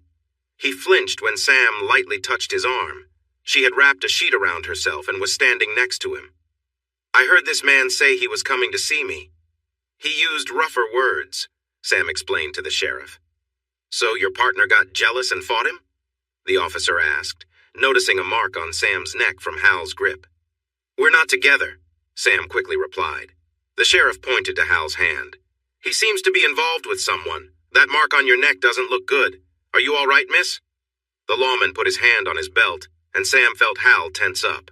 She stood still. Hal tried to calm himself. He had prepared for this with his doctors. He had a plan to follow. "I have a serious case of PTSD. I was startled just before the clerk arrived." He looked at Sam. "I'm truly sorry for any distress I might have caused you." "It's okay," Sam insisted. "I should have called out to you. It was my mistake." The sheriff eyed Sam with concern, thinking she was just another person blaming herself for what happened. He turned to Hal. "I think you should leave Santa Rosa. Gather your things and go." Sam frowned, but Hal touched her arm and nodded to the sheriff. "We'll go right away." Hal signaled for Sam to get ready in the bathroom. He packed his suitcase, hiding a small tool he had kept under his pillow. When Sam came out with her things, Hal took his turn in the bathroom. When he emerged, the sheriff was speaking softly but firmly to Sam, clearly trying to help her escape from Hal. Hal could see that the sheriff had made up his mind, and Sam's reassurances were not convincing him. An ambulance arrived, and they watched as the clerk was loaded onto a stretcher and taken away. The man was starting to regain consciousness and complained about his sore nose. Once they could get to their car, Hal loaded their suitcases into the trunk. He held the door open for Sam and then faced the sheriff as he closed her door. You got here pretty fast after he broke in. Were you just passing by? The sheriff glared at Hal. We received an anonymous call from someone nearby. Hal looked across the parking lot to the gas station. A dark car was parked there, likely the concerned citizens.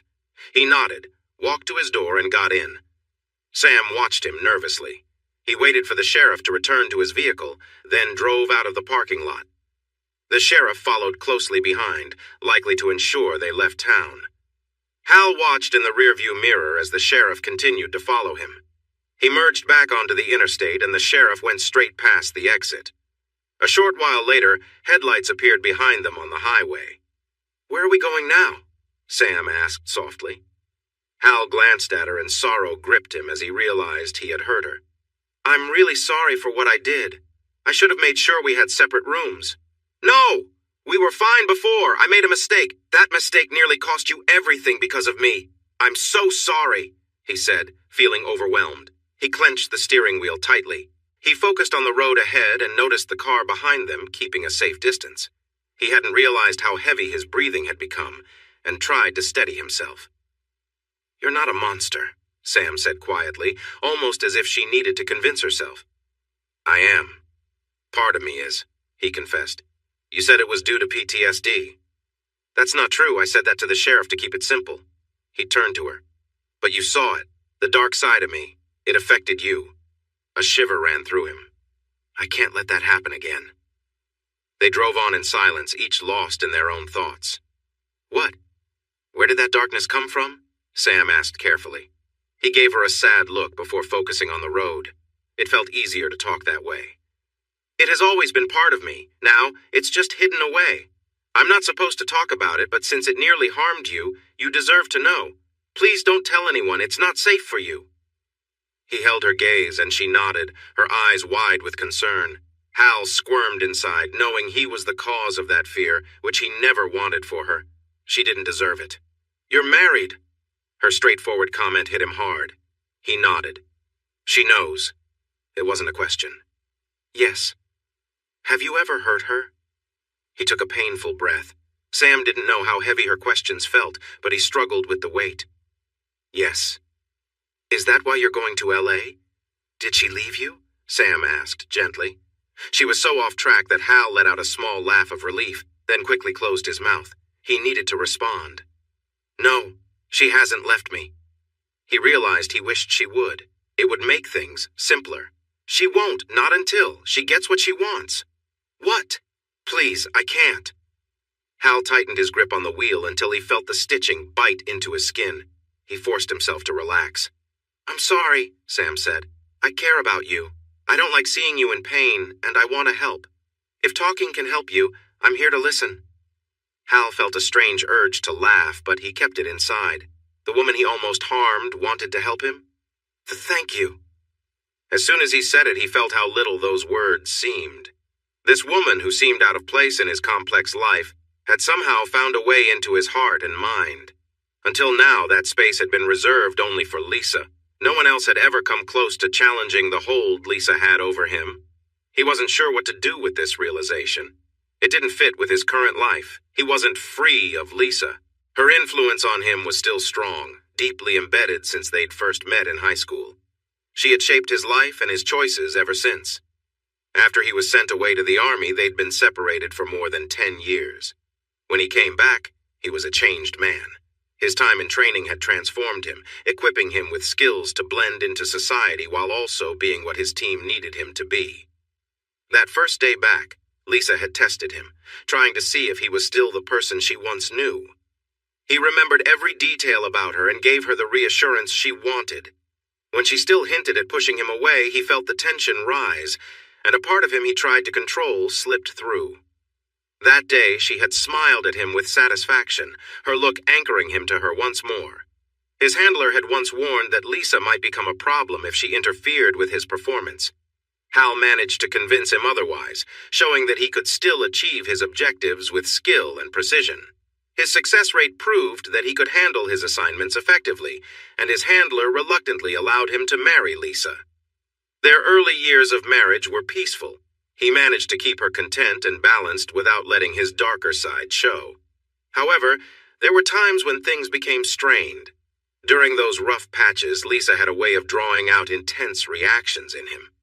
She'd go out, flirt, and test boundaries, as if seeking to provoke him.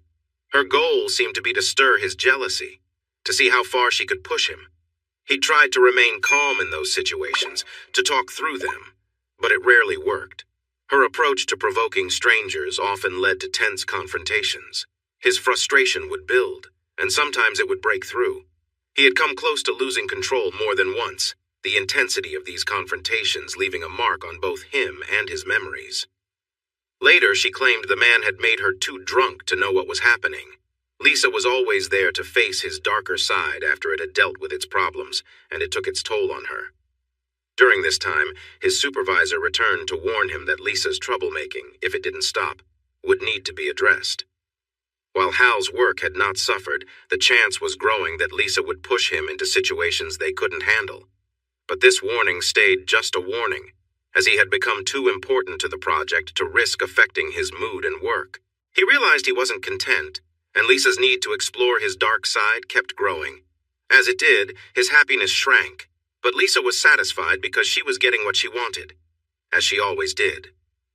Their recent moment in the shower, when he lost control, opened his eyes.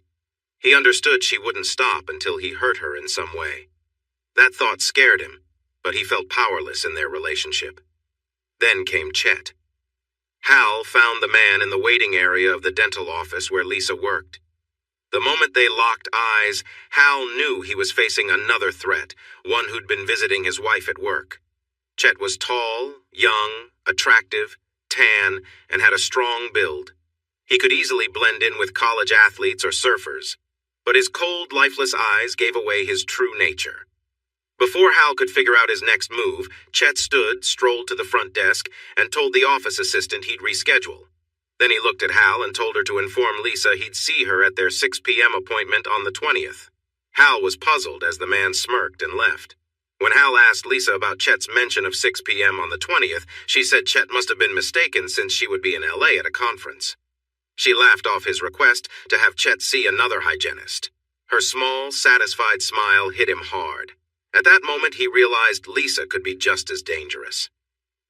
They stopped in Albuquerque to get a hotel room to rest. While Sam spoke softly, she insisted that being in a room with him made her feel safer than being alone, especially with people following them.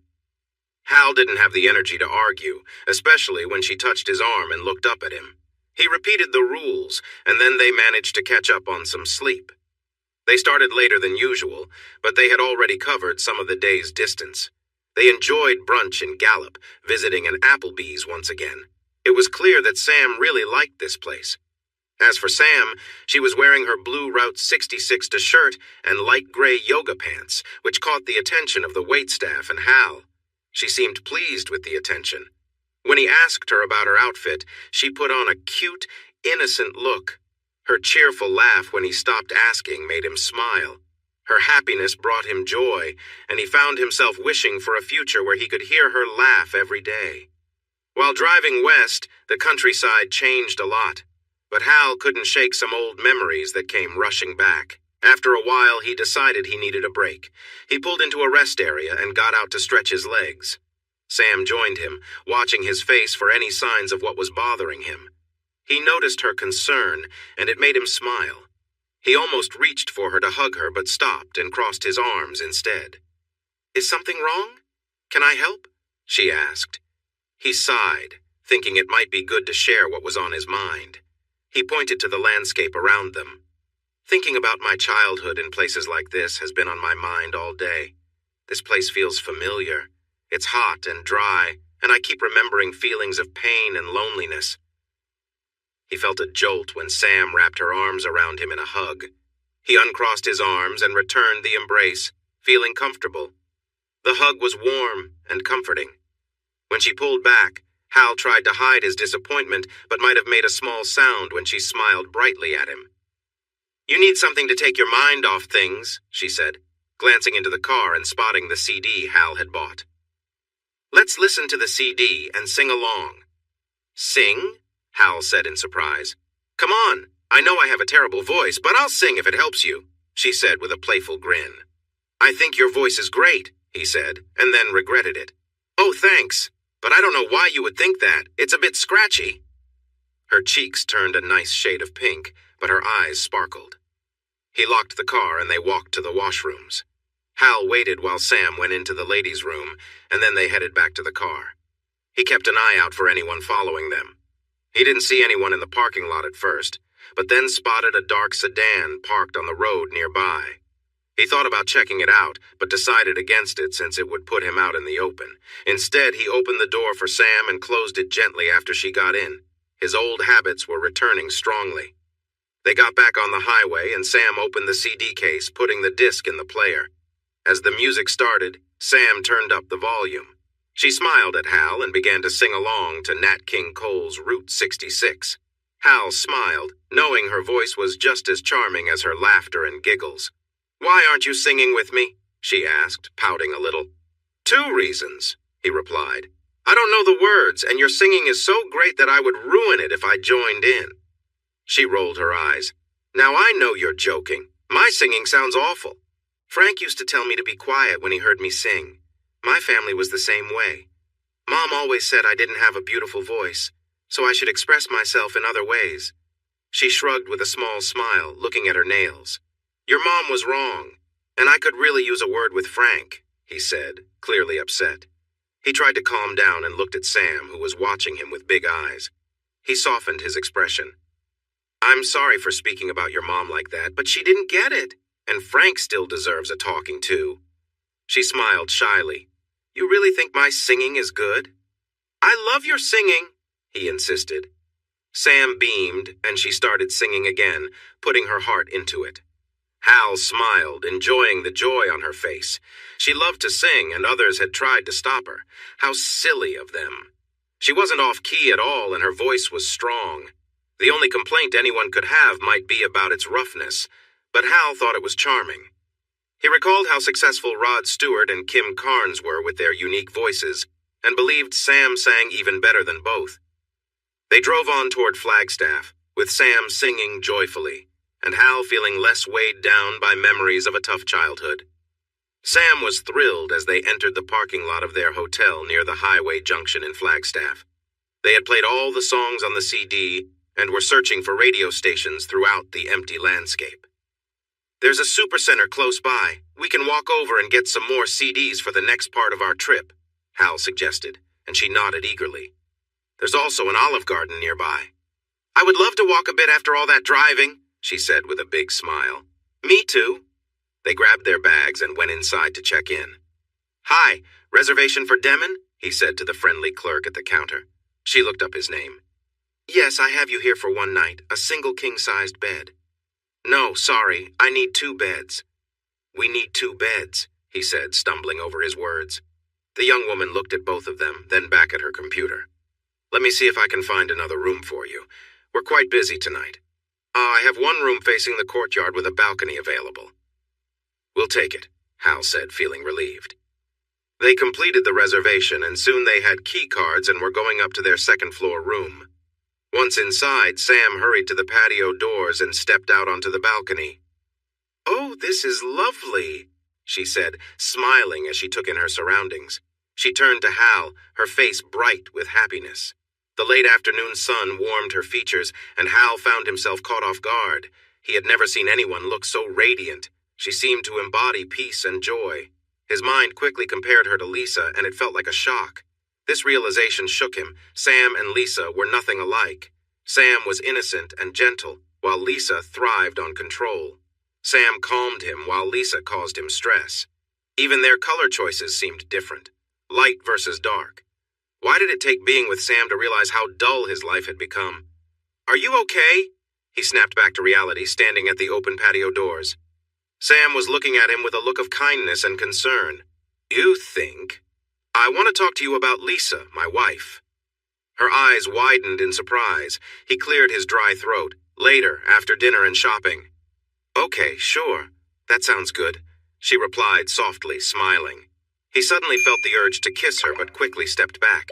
"Sorry, we should get going." "I'm hungry. Are you hungry?" he babbled. She nodded and locked the patio door. They grabbed their keys and went downstairs. Once outside, she looked at him with curiosity. He pointed to the north corner of the parking lot. They found a sidewalk that led them to the restaurant. They had a short wait, standing outside among other hungry guests. Two couples were obviously together, and all four seemed to be staring at Sam. While the women were slim like Sam, they drew less attention than their partners, who had bigger stomachs. Hal overheard the men making rude comments which made their companions laugh. He began to feel irritated. He looked at Sam and was surprised to see a serious expression on her face. She met his gaze. "Can you trust me?" she whispered, and he nodded. She moved behind him and he felt her closeness.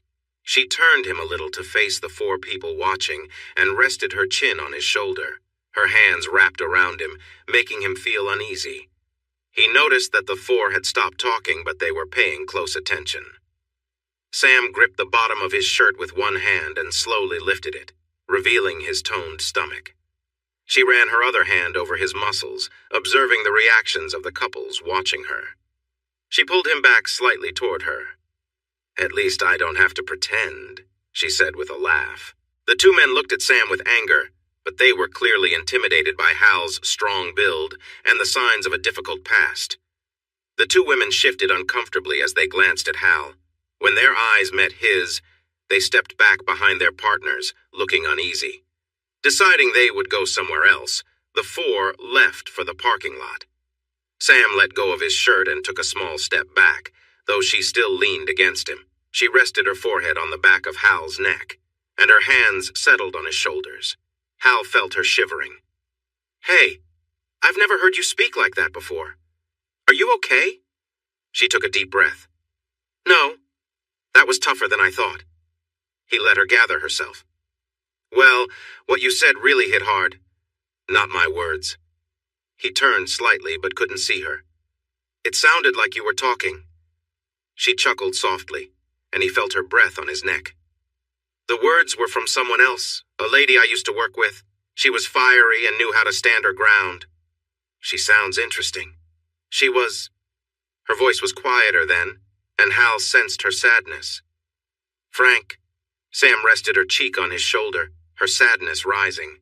She wrapped her arms around him again, seeking comfort. She smiled slightly when he placed his hands over hers. She must have had a rough time with him. He hurt her. After that, she just vanished. Hal had heard enough. Frank wouldn't get away with it. Hal had ways of dealing with people like him. He would find a way to make sure Frank didn't trouble anyone again. "Demon?" a voice called. Hal sighed, and Sam laughed lightly as she released him. He turned and raised a hand to show they were approaching. "Oh!" Sam exclaimed in surprise. He glanced at her and noticed her face was quite pink. She was looking down at the front of his pants. Quickly, he put his hands in front of himself. Sorry about that. It's from earlier when you were touching my stomach, not from just now." He felt his own face heat up as he stumbled over his words. She smiled playfully. "It's nice to know I can still make an impression on someone." He waved her ahead into the restaurant, partly to hide his embarrassment behind her and partly to admire her in those snug yoga pants. Of course, this didn't help him with the first issue. He realized he might need to get some jeans that were thicker to keep things under control. Once seated, Sam couldn't hide the grin on her face. "What?" Hal finally asked. "Sorry, I'm just feeling so good about myself. I can't remember the last time I felt this way. This might be the best day of my life." Hal froze at her words. For him, the day began with much darker thoughts. His surprise must have shown as she waved a hand to clarify. "I mean, since we woke up in that hotel in Albuquerque," she explained. "Ah," he replied, nodding. He ordered soup, salad, and breadsticks since it was enough for him, and he wasn't very hungry. Sam decided on lasagna. "I wonder if we'll run into more of Frank's friends here," Hal speculated, glancing around at the other diners. But when he looked back at Sam, her expression was one of real concern. "Hey, I was just joking. There's nothing to worry about. I can handle anything Frank throws at us. Unless he has a trained bear. Then we might be in trouble." Sam snorted at his bad joke, finding it funny despite herself. But then her face turned serious. "I am worried about people following us." He nodded in agreement. "They might work for my employers, just keeping an eye on me." Given how quickly I noticed them and how poorly they've been hiding, it seems more likely they are connected to the people we dealt with back in Columbus. Connected to Frank. He looked at her, nodding again. Yeah, it's possible, but they haven't made any moves, and they know that we see them. If they do anything, it won't end well for them. They must know that too. They are probably tracking us for Frank or someone tied to him. He paused, thinking about what it took to get Sam back safely. He studied her closely, noticing her eyes widen. What's wrong? She asked. Why are they still after you after all this time? Do you have something they want? What's in that backpack? She looked defensive. Just some personal things. A small family photo album. Some keepsakes from my childhood that I hold on to are my address book and my favorite books. He frowned. None of that sounds like it would matter to someone like Frank. I mean, aside from his tendency to be mean. Their food arrived, and they continued discussing what the men might want from her. She told Hal that she didn't know anything about Frank's business. She was never around when he had meetings or talked about work on the phone. He would usually tell her to go away. After finishing their dinner, they decided to take a walk. The evening was nice, but it was getting cooler, and Sam's t-shirt wasn't warm enough, so they would get her a sweater. They crossed the street and headed to Walmart. Hal grabbed a shopping cart, and Sam smiled back at him as they walked in. He took her to the entertainment section, where they picked out some CDs with songs she liked to sing. This made her really happy, which in turn made him happy. He also picked up a pack of 3 black shirts and teased her with a fake glare. You keep making my shirts a mess. Sam started to giggle, creating a joyful sound that made him smile. Next, he found a pink hoodie for her, which would keep her warm on their way back to the hotel. Do you think it's time to get a new backpack? Hal asked, and she looked at him with wide eyes. You can keep the big items in your suitcase and get a smaller bag for the things you want to carry. What do you think? Sam nodded slowly. Let's take a look and see what they have, he suggested, and she seemed more relaxed. It took a bit of time to find the accessories section, but they had a good variety of bags. Some were backpacks, which seemed to be her favorite style. She spotted a nice black leather bag with gold zippers and buckles. Hal saw her glance at the price and quickly placed it back on the shelf. Then he picked it up again and examined it. It looked well made to him. Do you like this one? Is it big enough for your things? It's too expensive. I'll decide that.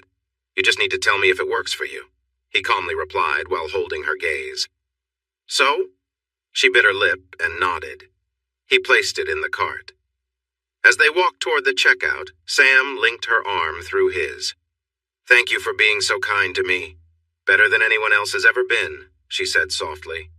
You don't need to thank me, you're worth it. You've helped me a lot, too, he replied. And the CDs are a gift for me so I can enjoy your singing tomorrow. She smiled at him, and he felt lost in her happiness. He felt the urge to kiss her again but turned his face away to find the nearest cashier. He pushed the cart into the line, and a few minutes later they were all set to leave. He had the cashier take off the tags from the sweater, so Sam put it on and zipped it up. He thought she looked lovely in it, very huggable. He tried to push that thought away. Next she put on the purse and he nodded with approval. That looks really nice. Sam was bouncing on her toes with excitement. Hal noticed that this made her look even more cheerful, and it caught everyone's attention. He took her arm and led her out of the store. They strolled arm in arm across the parking lot and laughed as they crossed the street to the hotel. It wasn't long before they arrived at their room. Sam set her new purse on the bed next to her backpack, while Hal filled 2 glasses with water. They went outside to sit on the balcony. She smiled at him, and he couldn't help but smile back. They relaxed and enjoyed the quiet together for a while until Hal felt ready to talk. He was grateful she hadn't pushed him to start the conversation. He needed to figure out what to say, what was safe for her to hear. She couldn't know about his job or what he did. That wasn't important. What mattered was the troubled side of him that he was battling, and Lisa's desire to understand it better. As he began to share, a voice in his head urged him to stop. He knew that telling Sam these secrets might send her away, but wouldn't that be best for her? Breakfast was quiet the next morning. Sam was still thinking about what he had revealed the night before. Finding out she was staying with a man who struggled with controlling a dark side was hard to take. Even worse, she had felt that dark side for herself. She knew for sure that it was real. Hal gave her space that morning. While he thought it might be better for her to keep a distance, he realized she didn't have many choices left. She had to keep moving forward with him. The idea that she was with him out of necessity and not desire made him feel awful. His sadness must have been visible because, as they finished their meals, he felt her soft hand cover his on the table. Surprised, he looked up to see her small smile and the kindness in her eyes. Something stirred inside him, a feeling he couldn't ignore. "I'm sorry for making you sad, Hal. You've been so kind to me since that diner back in Rochester, and here I am judging you." "No, you have to. You've seen my other side, and that means I'm not always safe to be around. You have to protect yourself," he said with urgency. "But you look so unhappy," she replied. He turned his hand over to hold hers and gently rubbed the back of it with his thumb. He kept his gaze on their hands, trying to find the right words. "For the first time in my life, I am truly happy, free from the worry and fear that surrounded me during my marriage. It's sad that I scared you away, but I get it. I know I don't deserve this, and you should keep your distance because you're a kind person. The truth is, I'm not," Sam protested softly as she held his hand tighter. "You are a good person. You just have some struggles inside you. I see now that you can't just get rid of it, but at least you have found a way to keep it calm." She sighed. "I can't say I'll ever feel completely at ease around it. It's like having something dangerous in the house. But I lived with Frank for almost 12 years. He was much worse, as I never knew if he would be loving or suddenly angry. You are far more steady than he ever was, and you follow fewer rules." She looked at him with hope. "I'd like to stay by your side a little longer if I could." Hal felt a wave of relief wash over him, and he breathed out a sigh he didn't know he was holding. He automatically lifted her hand and gently kissed her knuckles. Then he realized what he had done and pulled back. His eyes widened in surprise as he looked at her to check how she felt. Her cheeks were a lovely shade of pink, and her eyes sparkled with joy. "I'm so sorry. I have no idea why I did that," Hal stammered. A wide smile appeared on her face. "No one has ever kissed my hand like that. How sweet of you. I didn't mean to. It's okay, I'm not upset. In fact, I'm flattered," she said, which made him smile shyly. "Can I have my hand back?" she asked with a playful smile. "Of course," he exclaimed, quickly letting her fingers go and leaning back in his chair. She laughed and leaned back too. "Are we going to L.A. today?" "No, I have one more night to go before L.A. We'll be stopping in Las Vegas tonight." Sam's face lit up with excitement. "I've always wanted to visit Las Vegas."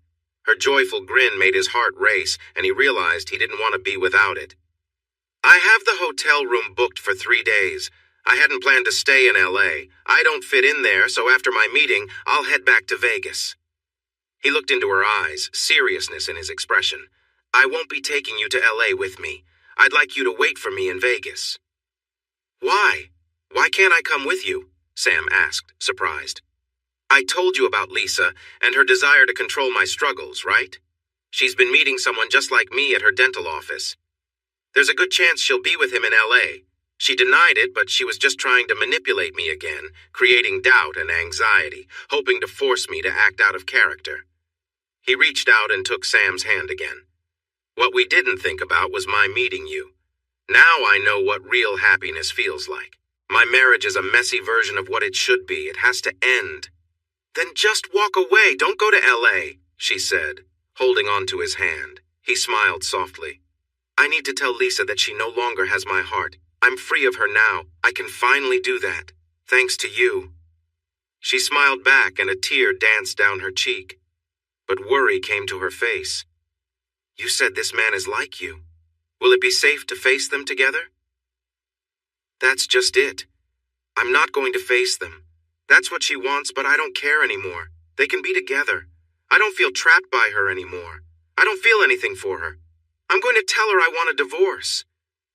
Hal felt lighter, like a weight had been lifted. He could never have said the word divorce before, so tangled he had been in trying to please Lisa. Now he saw how unfair their relationship really was. Sam's smile was bright, filling Hal with joy, making him want to kiss her hand again. That made her giggle, and the sound filled him with happiness, confirming his new direction. They left the restaurant, Sam's arm linked with Hal's. He helped her into the passenger seat and looked out across the parking lot. He noticed a dark sedan parked far away. His mind told him to grab his suitcase and take care of the people behind them, but it was too public, and they would see him. So he got in the car, buckled his seatbelt, and drove them back on the road. Soon they were on Interstate 40 heading for Kingman. Sam smiled at him as she picked CDs from her new purse. He smiled back, and the trip to Kingman was filled with music. Hal made stops for breaks or to stretch his legs, and each time he checked if they were being followed, driving into alleys and turning around. But he couldn't lose them, which meant they must have put a tracker on his car. That was quite advanced for people like them. It made him wonder if they had a connection to his past, but they were so obvious it still felt uncertain. He remembered the handprint on the trunk. Maybe it was hidden under the car at the back. He would make a call when they reached Kingman. Sam stayed quiet during these moments, accepting he needed to check for good reasons, and he was thankful for her understanding. When they left the highway in Kingman, Hal stopped for gas, and Sam used the restroom. He looked around and saw something useful. After paying for the gas, he took out his phone and dialed a number. Report. I have someone following me. Is it official? There was a pause. No. Do you need help? No, it's fine. I have another question. Chet Barley. Is he someone I should worry about? Hal had researched that name. The handler made a sound of surprise and replied in a stiff tone. No, just stay away from him. He could be a risk if he tries to get in touch with you. Did he contact you? Hal paused to think. A risky person wouldn't generally be involved with his wife. Might have been by chance, but I don't think so. They met at the dental office where Lisa works. He decided not to mention his upcoming meeting in Los Angeles. That's not good. Just stay away. We will take care of it. Anything else? Hal noticed the man seemed anxious. Maybe he needed some positive news. I'm planning to tell Lisa I want a divorce. What? Why? Is it because of Chet? The handler sounded shocked. I thought you'd be happy, Hal replied, feeling let down. I am. It's just, it's about Sam. The handler's voice dropped as he realized the reason behind Hal's decision. So, you're not okay with it? Hal asked. I finally feel good about something. No, it's fine. We'll discuss this later. I need to handle another matter. Then the call ended. Hal put his phone away as Sam returned to the car and he handed her some money. Please get some snacks and drinks and some water for me. We're skipping lunch today, Hal said. She nodded and quickly went to the small shop, returning soon with the items. He opened the door for her and then drove to a nearby car service center. He parked the car in one of the open bays, but a mechanic rushed over to let him know they had another customer waiting. Sorry, I drove over something on the highway and I'm worried it might have damaged something important. I just need a quick look. I heard a noise from the back. It won't take long, he said, motioning for Sam to step out so they could check together. Everyone's attention turned to Sam as she stepped out of the car. Hey, can you check under the car for me? The man nearby called out to the mechanic working below. The mechanic started looking under the vehicle until he reached the area behind the rear bumper. Cliff, come over here and see what this is, a voice called from under the car. The man next to Hal frowned. What do you see? Looks like something trapped on a magnet and it has an antenna, the mechanic replied. Cliff's eyes widened as he looked from Sam to Hal. Maybe I should take it off, Hal suggested, and Cliff pointed him toward the stairs leading to the pit. Hal hurried down to join the mechanic and saw what he was referring to. It was a tracking device with a range of several miles. They likely changed the batteries every night while he slept. He reached up and pulled the device from its place on the frame, and the mechanic yelled in surprise. Hal just looked at the scared man. What was that, man? That could have been dangerous, the younger man shouted. Hal shook his head with a frown and went back upstairs to see Sam watching him with wide, worried eyes. He smiled at her and she smiled back, trusting him right away. Looks like nothing was broken, thanks. He nodded to Sam, who picked up her things and got back in the car. Hal slipped a 20 to Cliff and got in to drive the vehicle out of the bay as the mechanic stared at them in confusion. Hal knew someone was following them, so he drove around the back of the shopping center in the delivery lane and sped up quickly. Sam gasped in surprise as he abruptly slowed down when they reached the other end. He turned right to follow the lane beside the building as fast as he could and rushed through the parking lot to exit south onto the main road that led back to the highway. Speeding up again, he caught up to a line of cars heading for the highway entrance. The light ahead turned green, and the traffic began to move. Pulling up next to a truck carrying a bulldozer, Hal lowered Sam's window and tossed a device out, watching it bounce across the flatbed until it latched onto the side of the truck. He quickly moved into the left turn lane and drove away from the truck, which continued up the ramp. Hal checked the road and his mirrors for signs of the dark car behind them. He knew his trick wouldn't work for long, but they were at the interchange where he could go west toward Los Angeles or north toward Las Vegas. They wouldn't know which way he would choose. Instead of either, Hal drove north through Kingman on Highway 20, heading into the desert. "Is this the road to Las Vegas?" Sam asked. He smiled. "The scenic route. More time to hear you sing." Sam grinned happily and looked through her music for the next track. The miles flew by, even though he had taken a longer route. By mid-afternoon, they reached Hoover Dam, and Sam was amazed by how big it was. They decided not to take the tour because Sam was eager to get to Vegas. Hal kept an eye out for the dark car, but it seemed his plan had worked. Another sign of how poorly they were doing their job. Sam was almost bouncing with excitement as they saw the city come into view. Hal drove past the big hotels so she could see them, planning to take her for a closer look later. As he headed back to their hotel, Sam turned to him with a big smile. "This place is amazing." He thought her bright smile was far more beautiful than anything the city could offer. The Enchant Resort was one of the newer hotels, and Hal found a good price for a room. He hadn't realized there was a big event happening at the nearby convention center. Some of the hotel's halls were being used for the overflow. Hal parked at the valet desk. He handed over the key and got a ticket. Then they took their luggage. "What's the event for? Is it something related to the entertainment industry?" Sam joked. He laughed and looked for any signs to see who was attending. Two tall, beautiful women, one blonde and one brunette in long flowing dresses, walked by and caught everyone's attention. Hal took Sam's arm and gently guided her to the side of the hallway. He pulled her into a warm hug, turning away from the two women. Sam was surprised at first, but quickly hugged him back. Hal enjoyed the comfort of the embrace, but kept an eye on the brunette until she walked into one of the convention halls. He let go of Sam and she looked into his eyes. "What was that for?" Sam asked cheerfully with a bright smile. Hal felt a little embarrassed. He didn't want to tell her it was to avoid being noticed by the brunette. It was better for Sam to not know the whole story. Still, he truly enjoyed the hug. "I want to thank you for traveling with me, for keeping me calm and entertained with your singing, and for helping me think about my life and marriage. I can't say enough how much it means to me." "The hug was a great start," she replied with a grin. Hal's attention shifted to a group of men in military uniforms passing by. Behind them, three older men with long hair and beards were animatedly discussing something that was over Hal's head. Following them were four women in business suits chatting and laughing. Hal turned back to Sam, puzzled. "What is this event about?" They brought their luggage to the reception desk, and Hal moved through the crowd to check in while Sam held their bags. When he came back, she noticed he looked upset. "What's wrong? The room I booked only has one king bed, and they're fully booked. Most hotels in Vegas are too." Sam stepped closer and rested her hands on his shoulders as she looked into his eyes. "I wouldn't mind sharing a bed with you." Her words were clear. He felt a strong connection with her, and it showed as she leaned in to kiss him. Her lips were just as sweet and soft as he had imagined, filling him with joy.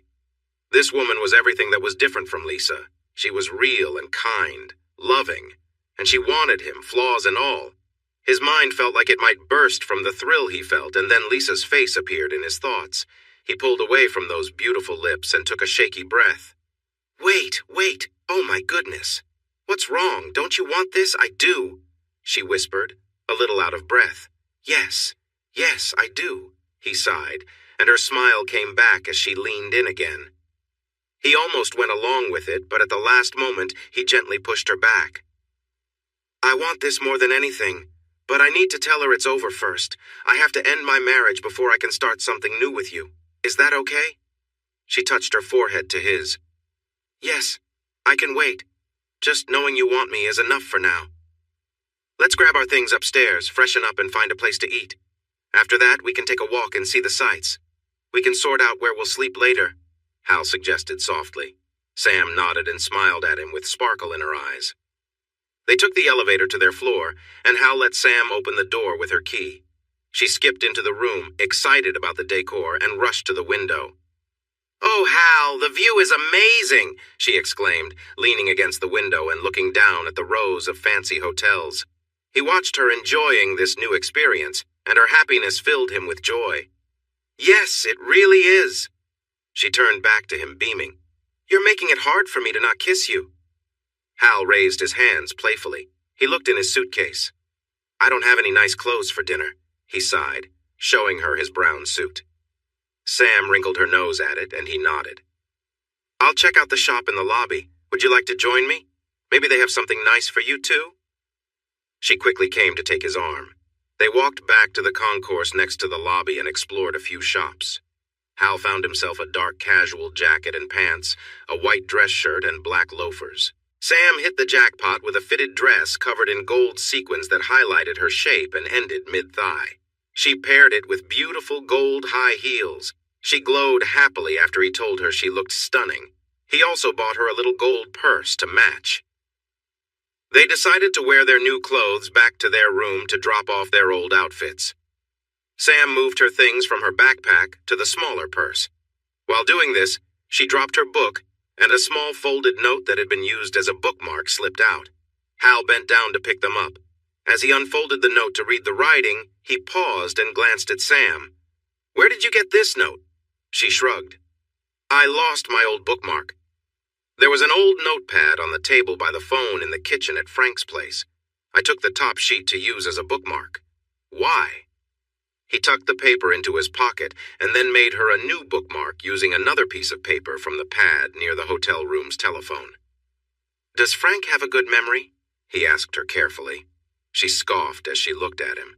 "No, he scribbles notes for himself and leaves them everywhere," she said, eyeing him with curiosity. He nodded, understanding why Frank was keen on keeping Sam close. "Let's go eat." They walked arm in arm back to the elevator and rode it down to the lobby again. "You look lovely tonight. Really stunning," he told her, enjoying her cheerful smile. "Thank you, kind sir. You look very handsome," she began, but her words turned into a scream of fear as a group of men walking by suddenly pushed them through double doors into a staff-only area. 8 serious-looking men were trying to pull them away from the public. One covered Sam's mouth with his hand and lifted her against him, dragging her further down the hallway. Sam still managed to squeal in panic. Hal felt a surge of determination as the large men approached. A calm feeling washed over him, and he moved ahead of the group. He quickly broke 3 fingers of the first man who charged at him, weakening the man's grip. Then he shoved his thumb into the eye of the second attacker. The man yelled out, releasing Hal's jacket. With his left hand, Hal landed a solid punch on the first man's lower body. The man collapsed, unable to stay standing. Hal stepped back to block their way as more attackers leapt over their fallen friends. These men had knives, but the nearest one rushed forward with his arm outstretched. Instead of moving back, Hal moved forward, spinning to let the knife just miss him, slicing through his jacket. He caught the man's arm, then drove a heavy blow against his elbow, disabling the arm. The man didn't have time to react before Hal took control of the knife. The next 2 attackers stepped back, watching their friend fall down. Now, Hal stood ready with the knife in his hand, fending off the others, flicking it so the blade splattered nearby. The man holding Sam shifted her, reaching for something. As soon as her mouth was free, she screamed, loudly. He quickly covered her mouth again. Suddenly, the double doors swung open, and a big man in a dark suit rushed in. He frowned when he saw the fear on Sam's face and stepped closer to her. The 2 men in the back made the mistake of trying to pull out their weapons. One man, standing between Sam and the newcomer, found himself on the ground, unable to move. He had not seen the punch coming. The second man staggered back when a knife thrown from the doorway hit his shoulder. He dropped to one knee, his arm limp, before the big man's strong fist knocked him out too. The tall, beautiful brunette Sam had noticed when she arrived at the hotel stepped up next to the big man. She held a knife in each hand and smiled confidently. Sam was amazed by how both beautiful and fierce she looked. As her mouth was uncovered again, Sam felt the man behind her reaching into his jacket. He was going for a weapon. She tried to glance at Hal, but her captor kept her blocked from the others. Sam heard a sudden sound from behind her. Her captor froze, trembled, and then collapsed to the floor. Startled, Sam looked back and saw that the man who had grabbed her was gone, a knife sticking out of the side of his head. She turned to Hal in shock as he prepared to confront the last two men. You should be dead!" the tall brunette shouted at Hal, yet his attention remained on the two men in front of him. The two men were unsure whether to face the unarmed but still dangerous man or the woman with the knives behind them. Sam felt a gentle touch on her arm and saw the big man motioning for her to come with him. "I need Hal," Sam said softly. He glanced at Hal. "I don't think he's in any trouble now." He then looked at the tall brunette. "Tatiana, don't hurt Hal." "Ben, he's a threat," she replied sharply. The big man glared at her. "And you weren't?" Just then, the blonde friend appeared in the doorway, knives in her hands too. "Ben, can't you avoid trouble for a moment?" She stood next to the brunette and quickly sized up the two unsure men. Sam looked at Ben, then at the two women who were ready to protect them. Her gaze returned to Ben, noticing the scars on his face. The news stories flooded back to her mind. "You're the man from TV with the sculptures!" she exclaimed, amazed to be in a rundown hallway with someone so well known. Although the media often spoke poorly of him, her personal experience was very different. Ben looked at Sam and saw that she recognized the situation. He let out a sigh and turned his attention to the man named Hal. Hal seemed ready to confront the remaining goons and possibly Ben's two bodyguards. He asked Sam, "Do you think you can get Hal to calm down?" She nodded and replied, "Give me a moment." He glared at the thugs and said firmly, "I strongly suggest you put down your weapons. Now." Suddenly, a woman in military clothes rushed into the doorway, stopping abruptly when she saw the chaos. She quickly pulled out two knives and said, "Ben, get behind me." "You're late again, Sergeant," Tatiana remarked with a smirk. Sam watched as the sergeant put away her knives, moved to the fallen goons, and tied their hands behind their backs, ignoring the ones who were no longer a threat. Sam stared at the three women and jumped when Ben touched her arm again. He pointed to Hal, and she nodded with a shy smile. "Hal, I need you to not hurt these two men," she said, and it felt strange to say. But Hal looked at her and nodded. The two men slowly knelt down and placed their knives on the floor. The sergeant quickly bound their hands and disarmed them.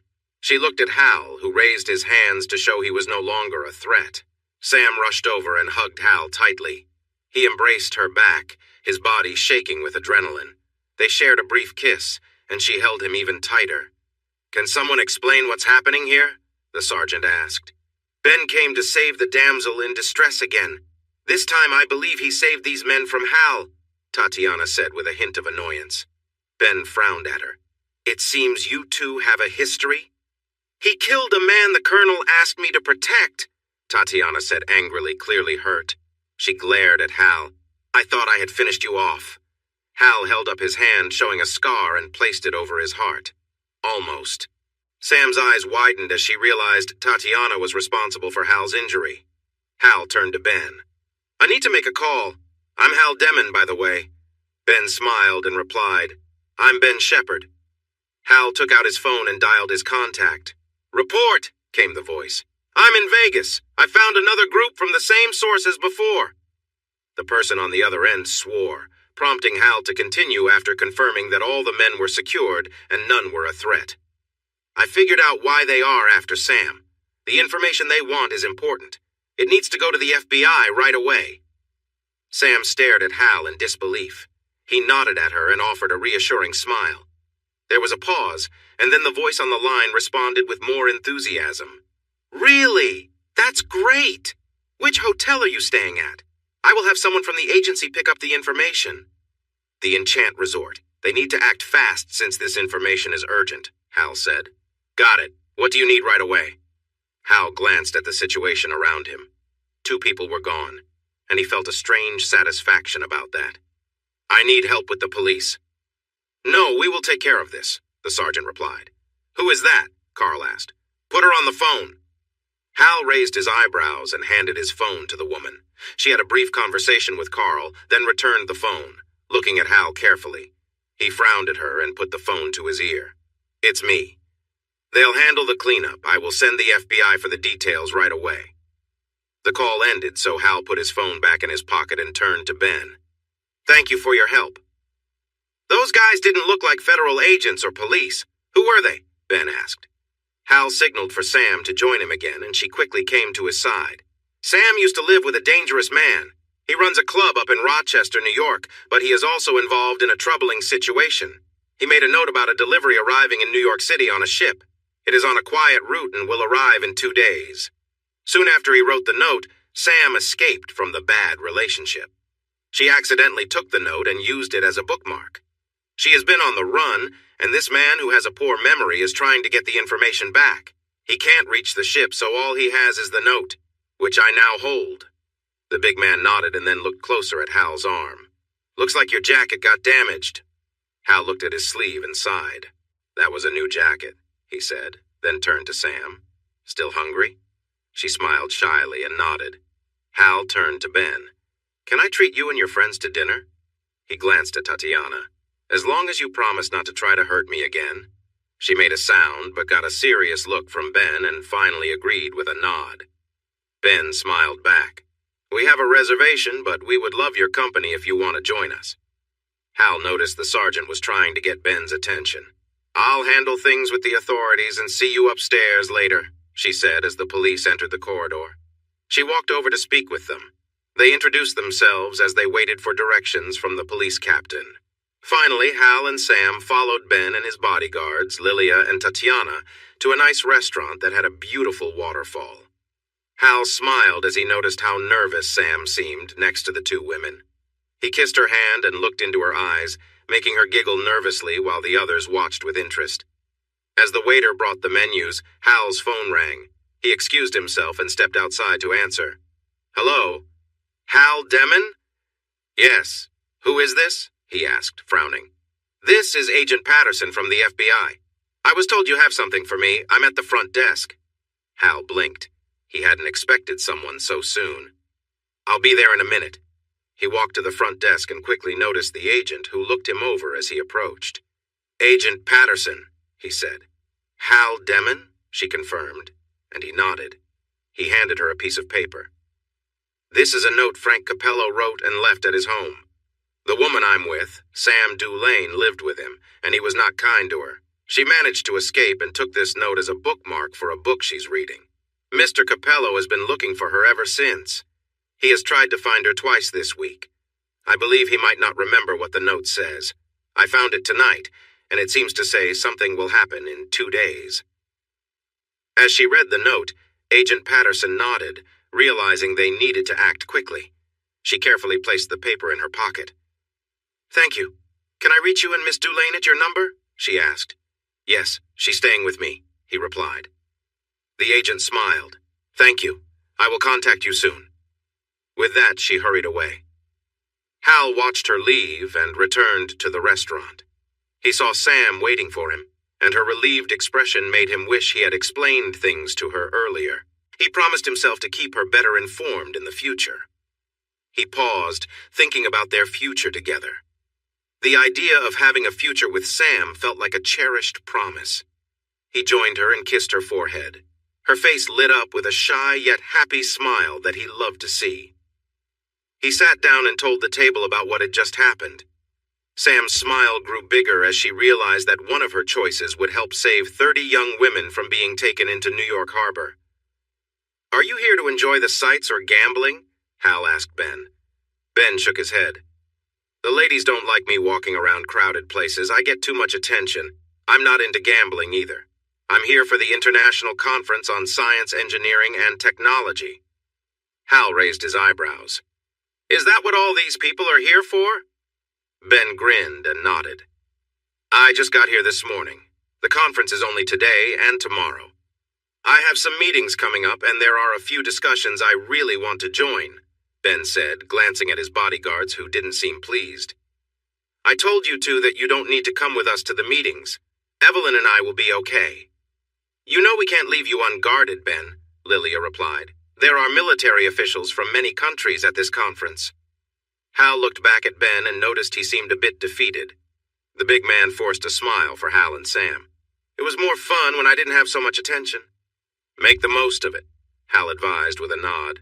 Ben nodded back thoughtfully and smiled again. What brings you two to Vegas? He asked. Sam glanced at Hal with a hint of worry, and he held her hand. I'm heading to Los Angeles tomorrow. I have some things to take care of there. Tatiana stared at him intently. Is this thing going to cause trouble? Ben frowned at her, and she tried not to show she noticed. Hal observed them and wondered about their relationship. There seemed to be a lot of pressure between them, but he didn't know why. No, that's not the plan, Hal reassured her. Tatiana nodded, briefly looking at Ben before looking away, accepting his answer. What about you, Sam? Ben asked. Sam seemed a bit nervous being around everyone. Her gaze shifted from Hal to Ben. I'm staying. I'll wait here for Hal. The hotel has a pool, so I might go there, maybe. She smiled at everyone, and Hal felt her grip on his hand tighten. He gently squeezed her hand back, and she smiled at him, grateful for his support. Ben looked at Hal. Is Sam going to have any trouble with those people? Hal started to say no, but then he paused. The FBI had the information now, but wouldn't reveal it until they made their move in 2 days. Oh, no. He turned to Sam, who was watching him closely, concerned. He felt stuck between two bad choices. He couldn't take her with him because Lisa and Chet were dangers she shouldn't face. Leaving her here alone wasn't safe either, especially since Frank might find out she wasn't supposed to be in the loop anymore. Frank had connections in this city, and they could locate her quickly. Now, wandering around Las Vegas tonight did not seem wise. He had to deal with Frank Capello soon. How long will you be in Los Angeles? Ben asked. I won't be back until after midnight tomorrow, Hal replied carefully. Ben exchanged looks with Lilia and Tatiana before looking back at Hal. Sam can come with us. She would be safe there. Hal watched the two women as they considered his options, then turned to Sam. Is that all right with you? I'd prefer to be with you, she started. It's too risky. So you were not honest? Tatiana said, suddenly upset. Enough, Ben warned the woman, whose eyes darted to him. Hal was taken aback by the mix of emotions on her face. Frustration, confusion, and fear all played out clearly. Usually he found it hard to read people's feelings, but Sam was an exception.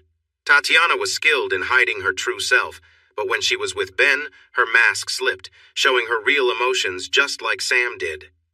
Hal noted this and turned back to Sam's worries. He took a deep breath and held Sam's hands in his. My wife will be there.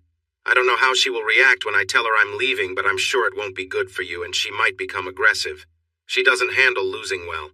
More concerning is Chet Barley. He's having an affair with Lisa, and I suspect he's using her to get to me. I've heard he's gone off track. Ben listened, clearly worried. How are you getting to Los Angeles? Hal looked at him. I'm driving. I don't like to fly. Being in a packed plane with strangers isn't for me. I was going to offer you a jet service I use. You'd fly alone, and it would shorten the journey to just an hour, Ben suggested. Hal was surprised. I can't afford that. It's on me, Ben insisted. Hal raised his eyebrows in surprise. That's very kind of you. Why? Ben nodded towards Sam, who looked at Hal with concern. You need to be well rested for your trip. Please accept Ben's offer, she urged. Seeing the worry on her face made him uncomfortable. He turned to Ben. Thank you. I'll accept. Ben smiled in relief. When do you need to be in Los Angeles, and when will you come back? Arriving by noon would be best. I'll return here around 9? Ben nodded and spoke softly into his phone. After a moment, he turned back with a grin. All set. They will meet you at the charter counter. Sky Shepherd. You own the jet service? Hal asked, surprised. Ben shook his head.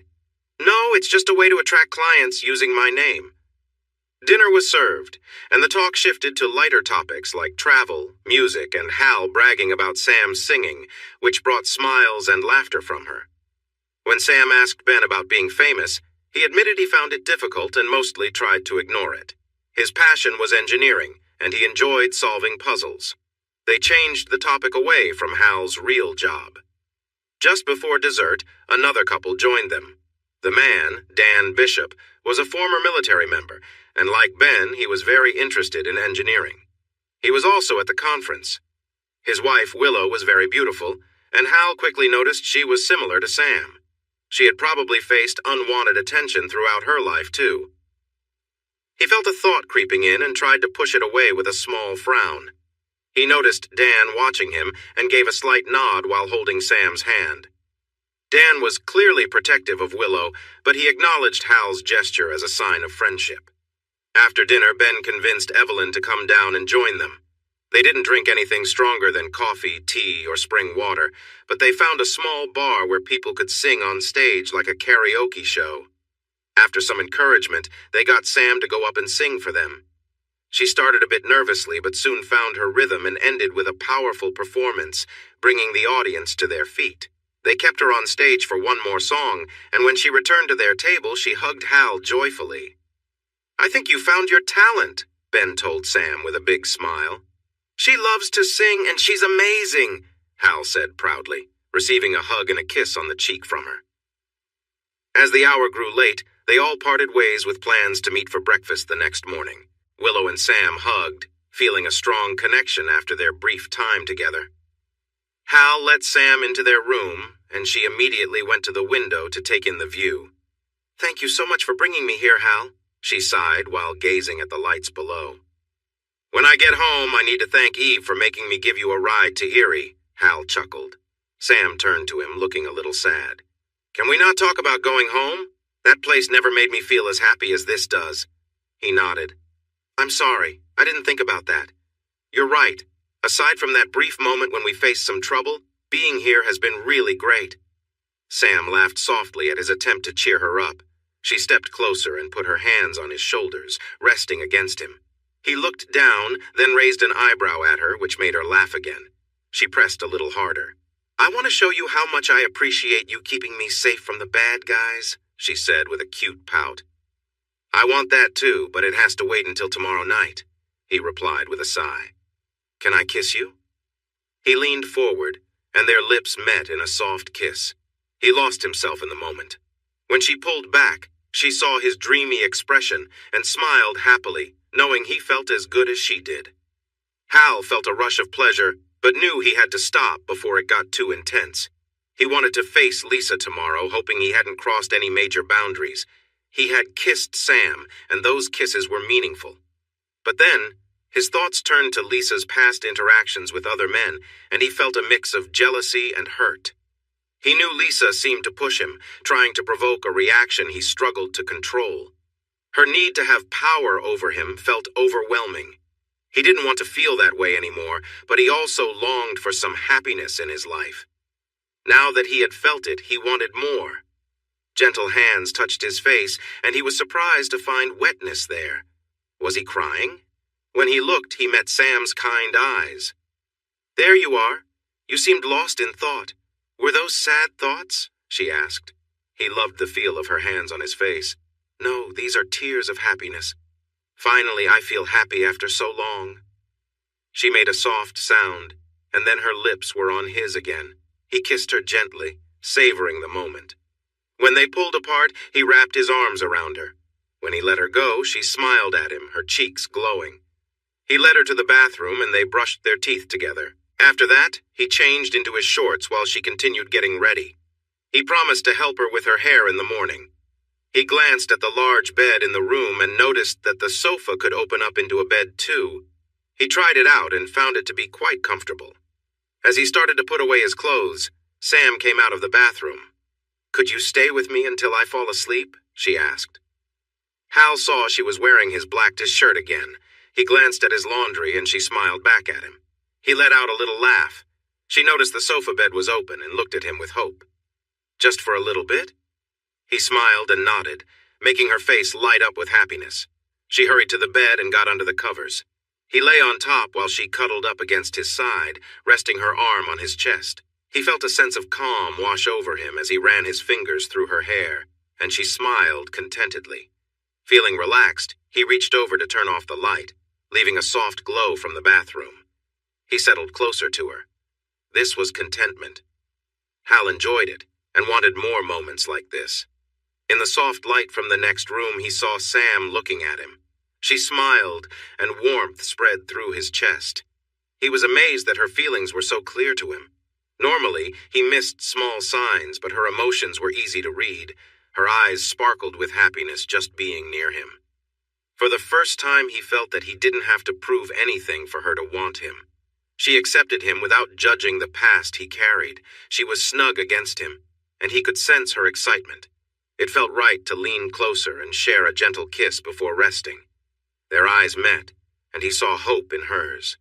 When he kissed her softly, she responded with eagerness, and he felt their connection deepen. He kissed her back, feeling a desire to be close to her. Hal wanted to hold her tighter and found himself getting tangled in the blankets. After a moment, he jumped off the bed to straighten things out and then covered her with his body again. She wrapped her arms and legs around him, making a soft sound of contentment. They fit together perfectly, and both enjoyed the closeness. Sam's hands moved to his back, and she felt some scars there. She paused and looked into his eyes. "Does it hurt when I touch you?" she asked gently. Seeing her worry, he shook his head. Then he wondered if the scars bothered her. Instead of answering, she kissed him again and slid her hands playfully along his back. After a moment, she pulled back, surprised. "Oh my goodness, Hal!" Hal smiled as Sam's laughter filled the room. They enjoyed these moments of simple closeness, laughing and sharing warmth that was comforting and joyful. They held each other tightly, wrapped up in the connection they shared. Hal looked at Sam and appreciated the joy she brought into his life, her laughter and energy lifting his spirits. They talked softly, sharing memories and stories, with Sam resting her head on his shoulder as they continued to relax together. The comfort between them felt natural, a calm yet powerful bond that required no words. In those quiet moments, Hal felt a sense of peace he hadn't known in a long time, and he knew Sam felt the same.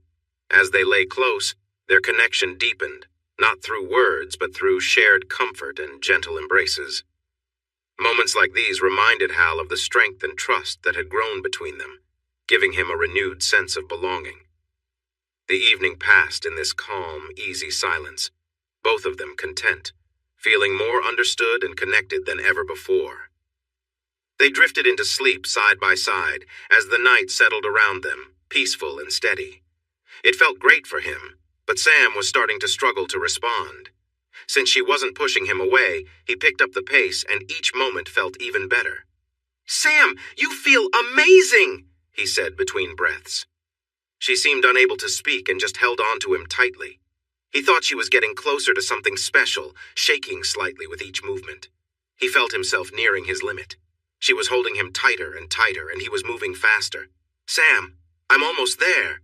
What about you?" "Now, do it," she called out, surprising him with her loudness. Her words gave him the push he needed, and he moved faster until everything around them seemed to fade away.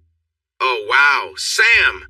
he exclaimed as he felt a wave of warmth pass through him. She pressed her lips to his neck and trembled quietly. They held each other, sharing their happiness and the closeness they felt. Hal had never felt anything so deeply before. When they finally calmed down, Hal softly kissed Sam's cheeks, her nose, and her forehead. She looked up at him with a blissful smile. "What was that for?" she asked softly. Hal struggled to find the right words to explain what he felt. It was something completely new to him. He just smiled and shook his head. She laughed lightly and let her legs slide off his hips and onto the bed. That sent shivers of joy through both of them. They exclaimed softly from the intensity. "No more, I'm done for tonight. That was too good," she pleaded gently. He chuckled softly, then carefully moved away from Sam, who took a sharp breath and relaxed. He shifted to the bed next to her, admiring her sweet face. To be honest, he noticed everything about her for a moment. Eventually, he heard her breathing slow down. He rose from the bed and tucked the sheets around her. Not ready to leave, he laid down beside her to watch her drift off to sleep.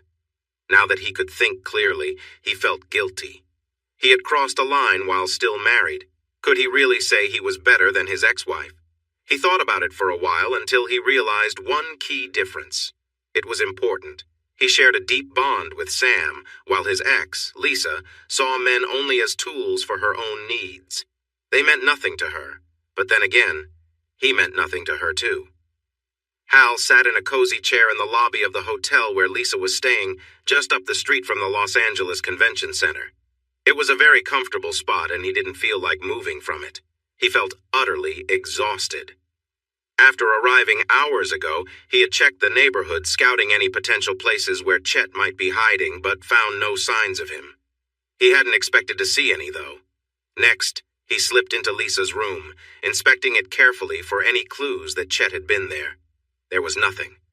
Returning outside, he picked a spot to observe from. Eventually, he saw Lisa coming back from the convention center. She was dressed in a stylish red and blue dress that ended just above her knees, her high heels adding an elegant touch. There was a spring in her step as she neared the hotel, a smile playing on her face, as though she sensed he might be watching. Perhaps she did. After all, Chet had given him the exact time and date, and Lisa. His mind drifted back to the moment he'd first questioned her about Chet. She had even left a note about her hotel in plain view, almost as if she'd intended for him to find it. Looking back now, he saw it clearly, her pattern of setting him up, manipulating his emotions, preparing him for yet another confrontation. She must have known he would come to Los Angeles. It was a little after 5 p.m. when she entered the hotel. He fought the urge to follow her immediately. He reminded himself that he wasn't here for a confrontation that was not the plan. Thinking of Sam brought him a sense of calm. He remembered the morning with her, how he'd awoken feeling peaceful, her gentle breathing close.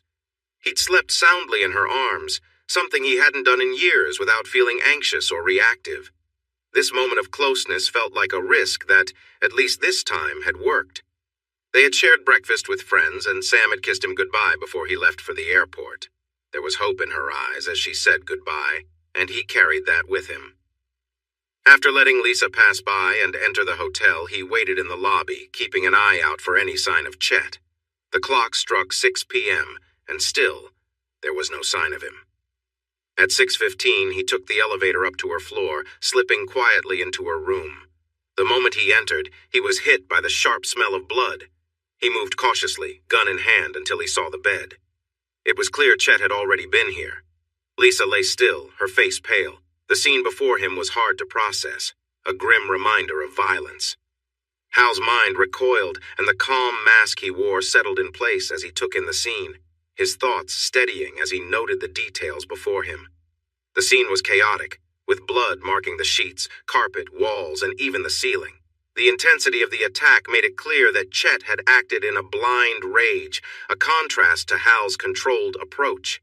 Then he heard noises from the next room, a series of loud thumps, followed by drawers slamming shut.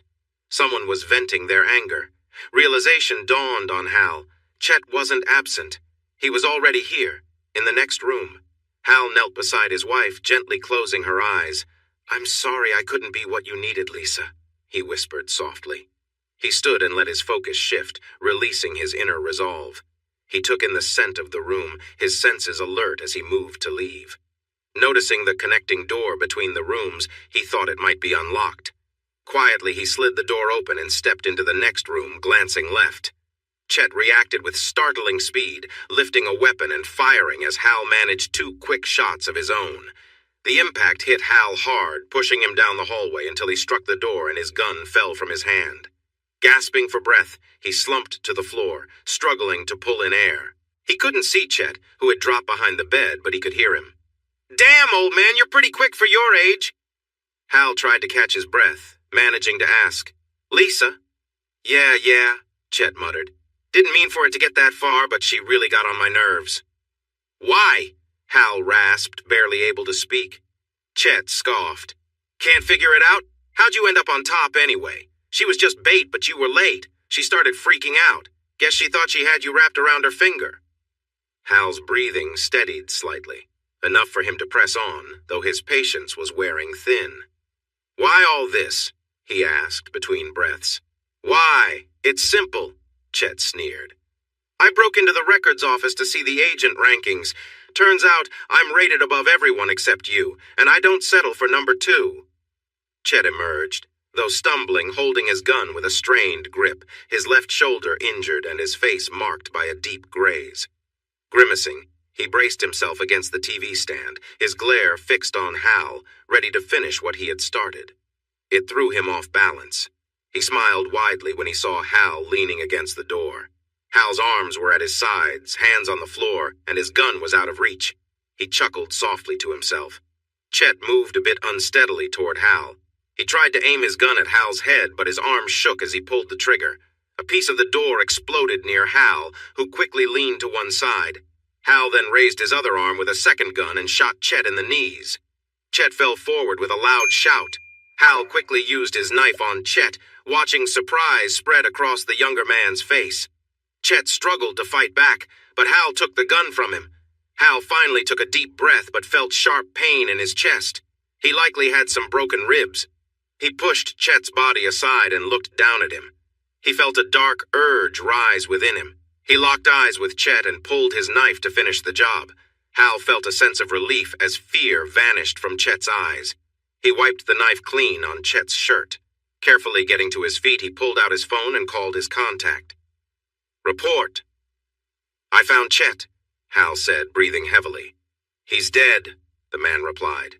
It was more of a statement than a question. "He killed Lisa when I didn't arrive on time. When I got there, he attacked me," Hal explained. There was a moment of silence. "Why weren't you on time? You've always been punctual before."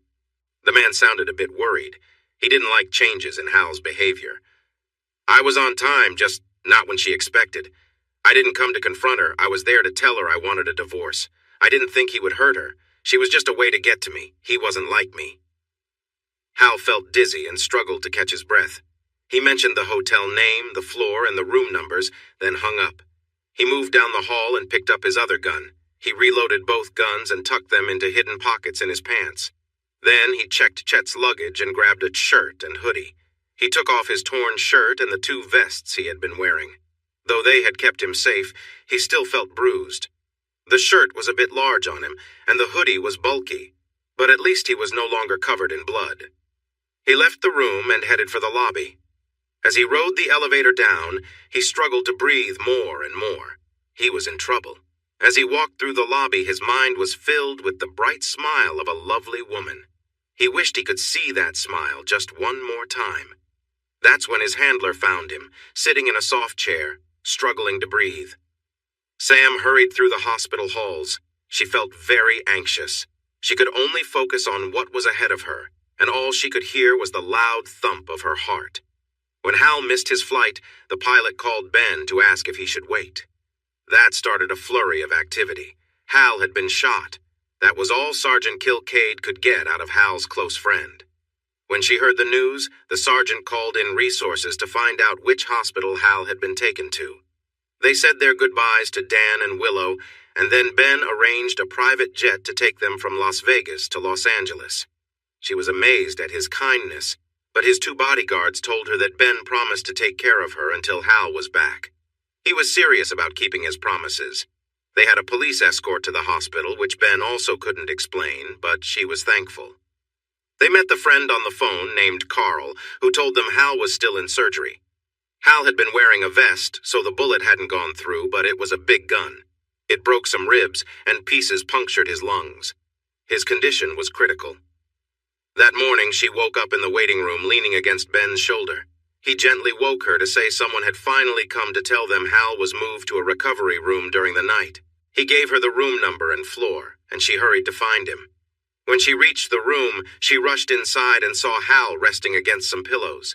She stopped herself from throwing her arms around him, and instead moved next to the bed, brushing his hair back from his face.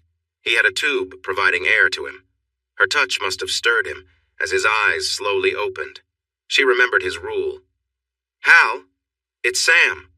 How are you feeling?" "I've felt better." He took a breath. "I've felt worse." His eyes scanned the room. "Where am I?" "A hospital in Los Angeles. Can you tell me what happened?" she asked. He closed his eyes for a moment. "I probably shouldn't." Then he opened his eyes. "I guess I can say a little.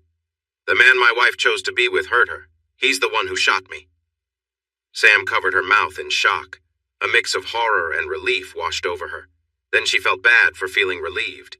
It must have shown on her face as he gave her a gentle smile. Yes, it's okay, I totally get it. I went to tell Lisa I wanted to end our marriage, but that's not going to happen now. I'm free, even if it feels strange to say that.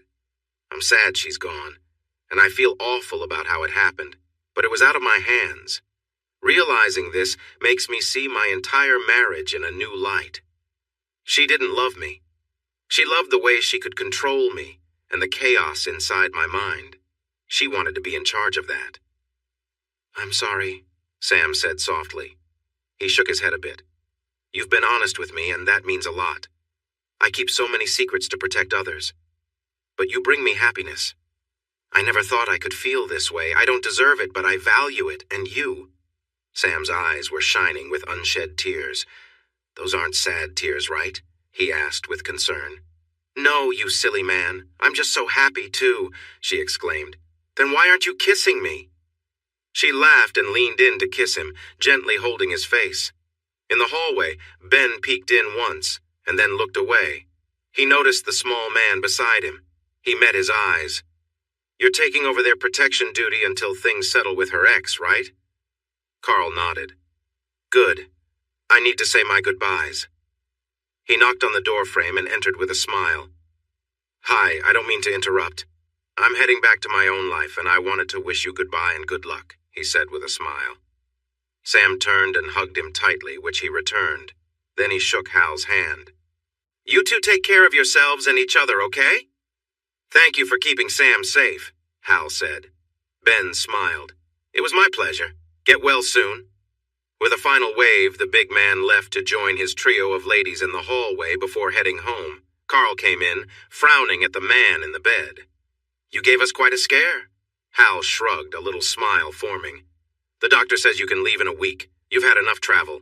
We'll fly you back to Rochester. I'm not going back. Chet was based on the West Coast, right? San Diego? I want his area. I need a new home for Sam and me. Sam squeaked with excitement, looking between the two men. Carl sighed, but knew he had to keep their best asset happy, especially since he had just dealt with their next best agent. He had also managed to find and deal with Hal due to some weaknesses in their security. Carl nodded, letting Sam celebrate and cheer, even as he tried to maintain his own composure. He struggled to keep his dignity as he nodded to the couple. I'll start making arrangements. Once Sam and Hal were alone again, he gave her a serious look. I hope I wasn't overstepping when I suggested you'd— No, of course I want to be with you, she replied eagerly. He took a deep breath, needing to be clear. My other side is here to stay. I can't ignore that. We're meant to be together, he said, a bit unsure. I get it. I can't promise I'll fully accept that part of you, but I love you and want to be with you forever, Sam replied gently. He smiled, feeling a wave of relief and happiness. Such a wonderful feeling. He treasured every moment. He planned to ask this woman to marry him and to make it right this time. This new life together would be grounded in love, not control. I love you too.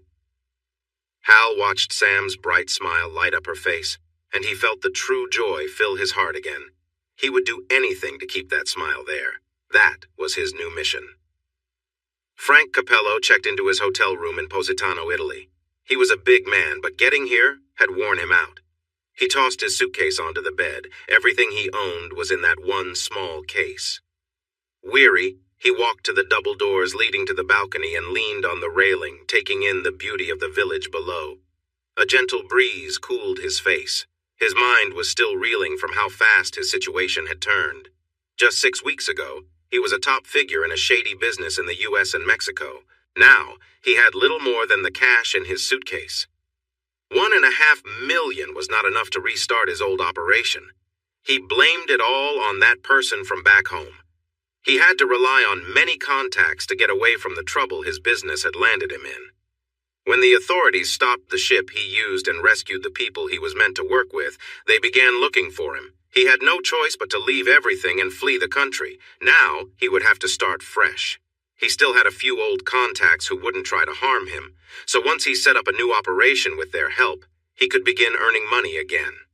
Once he was stable, he would deal with unfinished matters back home. A satisfied smile crept across his face. Suddenly he felt someone behind him, and before he could turn, he felt a sharp pressure against his neck. He froze. The sensation was intense, and he tried to lean forward to ease it, but the pressure followed. He had to stop before he lost his balance. The pain lingered, and he clenched his teeth. "What do you want?" Frank asked nervously, trying to keep his balance. He thought about who could have reached him so fast. He was sure he had planned his escape perfectly. The man behind him was clearly very skilled. "What do I want?" Frank felt a rush of fear as the voice spoke softly but with a chilling tone. "Nothing." Frank started to feel anxious. He looked down and saw the drop beneath him was dangerous if the knife didn't take him out first. "Look, you can have the money in the suitcase. Just don't hurt me." He gasped in fear as the knife pressed harder. "He said I could have you for Sam." Frank's heart raced. Sam? She had sent this man after him? His mind raced with memories of all the times he was unkind to Sam, and the thought of losing control made him feel weak. A quick thrust of the knife struck him, causing his muscles to go limp. Frank couldn't scream as he fell over the railing, tumbling headfirst toward the ground below. A passing bus rolled over the spot where he fell, ending it all. When the tourist group from China jumped out of the bus, some started taking pictures. A few raised their cameras toward the open balcony, but there was nothing to see except curtains gently moving in the wind. Inside, the room was quiet and empty except for an open suitcase on the bed filled with odd items that would catch the police's attention. Sam felt alive and full of energy. She had just spent a day at a luxurious spa, enjoying every moment. She had a full-body massage that relaxed her completely. After that, she had a facial treatment that made her skin feel refreshed. Her nails were done beautifully, painted in a lovely soft pink with a touch of sparkle. Next, they trimmed her hair just a little bit because Hal loved it long. As a special treat, she had a grooming session to pamper herself. It was the kind of experience she had always dreamt of but never thought she would actually get. And to have it all happen in a beautiful spa in Positano, Italy, was beyond what she expected. With Italy being her first stamp in her new passport, it was turning out to be a wonderful trip. Sam had been there for Hal as he recovered from his injuries back in Los Angeles. He healed quickly, and they had a nice time resting at a hotel while Hal's friend, Carl, arranged their new home and life on the West Coast. Then Hal surprised her with a passport that Carl had set up and first-class tickets to Naples, Italy. Hal was eager to get to their destination. They drove straight to the lovely cliffside village of Positano and checked into a beautiful hotel. After enjoying a magical dinner on a patio with a view of the Mediterranean, they fell onto their bed, too tired for anything but holding each other close. Her head was spinning from how fast everything had happened. He promised they would take it slow the next day. The next morning, he surprised her with a spa appointment just for her, saying he was not comfortable with strangers. She had such a wonderful day and couldn't wait to get back to their room to see Hal. Thinking about him made her feel all warm inside. Hal was such a breath of fresh air compared to her old boyfriend, Frank. Just thinking about Frank made her uneasy, so she pushed those thoughts away and focused on Hal. He made her feel good, and she loved that. Sam hurried down the hallway to their suite and used her key card to enter. She walked into the open space and saw Hal relaxing on a lounge chair on their balcony. When he turned and smiled at her, she felt a flutter inside. "Hello, beautiful," he said with a grin. She jumped into his strong arms and kissed him. When they finally pulled apart, he smiled and had her sit on the edge of the chair next to him. "Did you enjoy your day at the spa?" he asked. "It was so relaxing, I loved every moment," she replied, her voice full of happiness. "Good. You deserve to be spoiled," he said, lifting her hand to kiss it gently. "Very pretty." "Thank you," she exclaimed. He studied her fingers more closely, and his expression changed a bit, as if something was on his mind. Sam watched him, feeling concerned. "It's almost perfect, but there's one thing missing," he said with a playful sigh. She pondered what he meant, wanting to be just right for him. "Ah, I know!" he exclaimed with excitement. Still holding her hand, he turned to reach under the pillow behind him. When he turned back, he slid off the lounge chair and knelt before her. In his left hand was a small black box. Sam felt a little dizzy as she watched him open it, revealing the most beautiful ring she had ever seen. It had a large, sparkling diamond in the center, with smaller diamonds on either side, looking like a swirling galaxy. She couldn't catch her breath. It was just so lovely. That center diamond was enormous. "I need you, Sam. I can't imagine my life without you. You bring meaning and balance to my days, and I promise to do my best to keep you happy and safe as we grow old together. Will you marry me?" Sam was speechless as she saw the hope and affection in Hal's eyes. She quickly nodded, and a big, relieved smile broke across his face. He took the ring from the box and gently placed it on her shaking ring finger, which, amusingly, was the only one not wearing a ring. It fit perfectly. "Oh my gosh, Hal!" she exclaimed, staring at the beautiful diamonds now on her finger. She had never owned a diamond before. Her whole body was trembling, so he moved to sit beside her again and pulled her into a comforting hug. "I love you so much," she said, tears of joy filling her eyes. "I love you too," he replied warmly. After a moment, she rested her head against his and gazed in amazement at the ring. "When did you have time to get this?" she asked, surprised. He shrugged softly. "While you were at the spa, I went for a walk and did some shopping." She couldn't believe the size of the main stone. Is it real?" Hal chuckled softly. "Yes, they're all real, and the center one is 10 carats. I wouldn't spend that much money on a fake ring." Sam gasped when she heard the price and pulled back to look at him, stunned. Hal quickly felt embarrassed. "Sorry, that was a bit much. I shouldn't have mentioned the price." She still looked shocked. "Hal, you shouldn't spend that much on me." "Don't worry about it. Of course I should. Didn't you hear me say how much I need and love you? You mean more to me than money. I understand if you don't like the design. I just asked the store to show me their prettiest ring." He looked down at her hand, admiring the ring. "I think it looks perfect on you." Sam pulled his face closer to hers and kissed him again and again, smiling with tears in her eyes when she pulled back. She then took off the costume jewelry on either side of her new ring, keeping her favorite rings on her index finger and thumb for some space. Looking up at Hal, she said, "The new ring needed a little room. The others were too crowded." "Maybe we could find matching earrings?" Hal suggested, grinning as her eyes lit up. She shook her head. "Wait! I can't let you spend your savings on me like this." He smiled and shook his head. "I'm not using my savings. I recently received some money that I can spend differently. Now it can be used for good things, like making you happy. I really want to see you smile."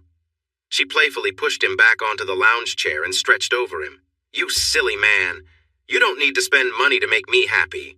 There are many other ways you can do that," she said with a teasing grin. She noticed his eyes looking a little dazed with interest. She felt excited about how happy he was making her. Sam was also looking forward to bringing him joy in their future together. Hey everyone! Thanks for watching. Don't forget to subscribe and turn on notifications so you won't miss any of the exciting stories we have coming up. What do you think about the characters in this story? Let us know in the comments. We'd love to hear from you.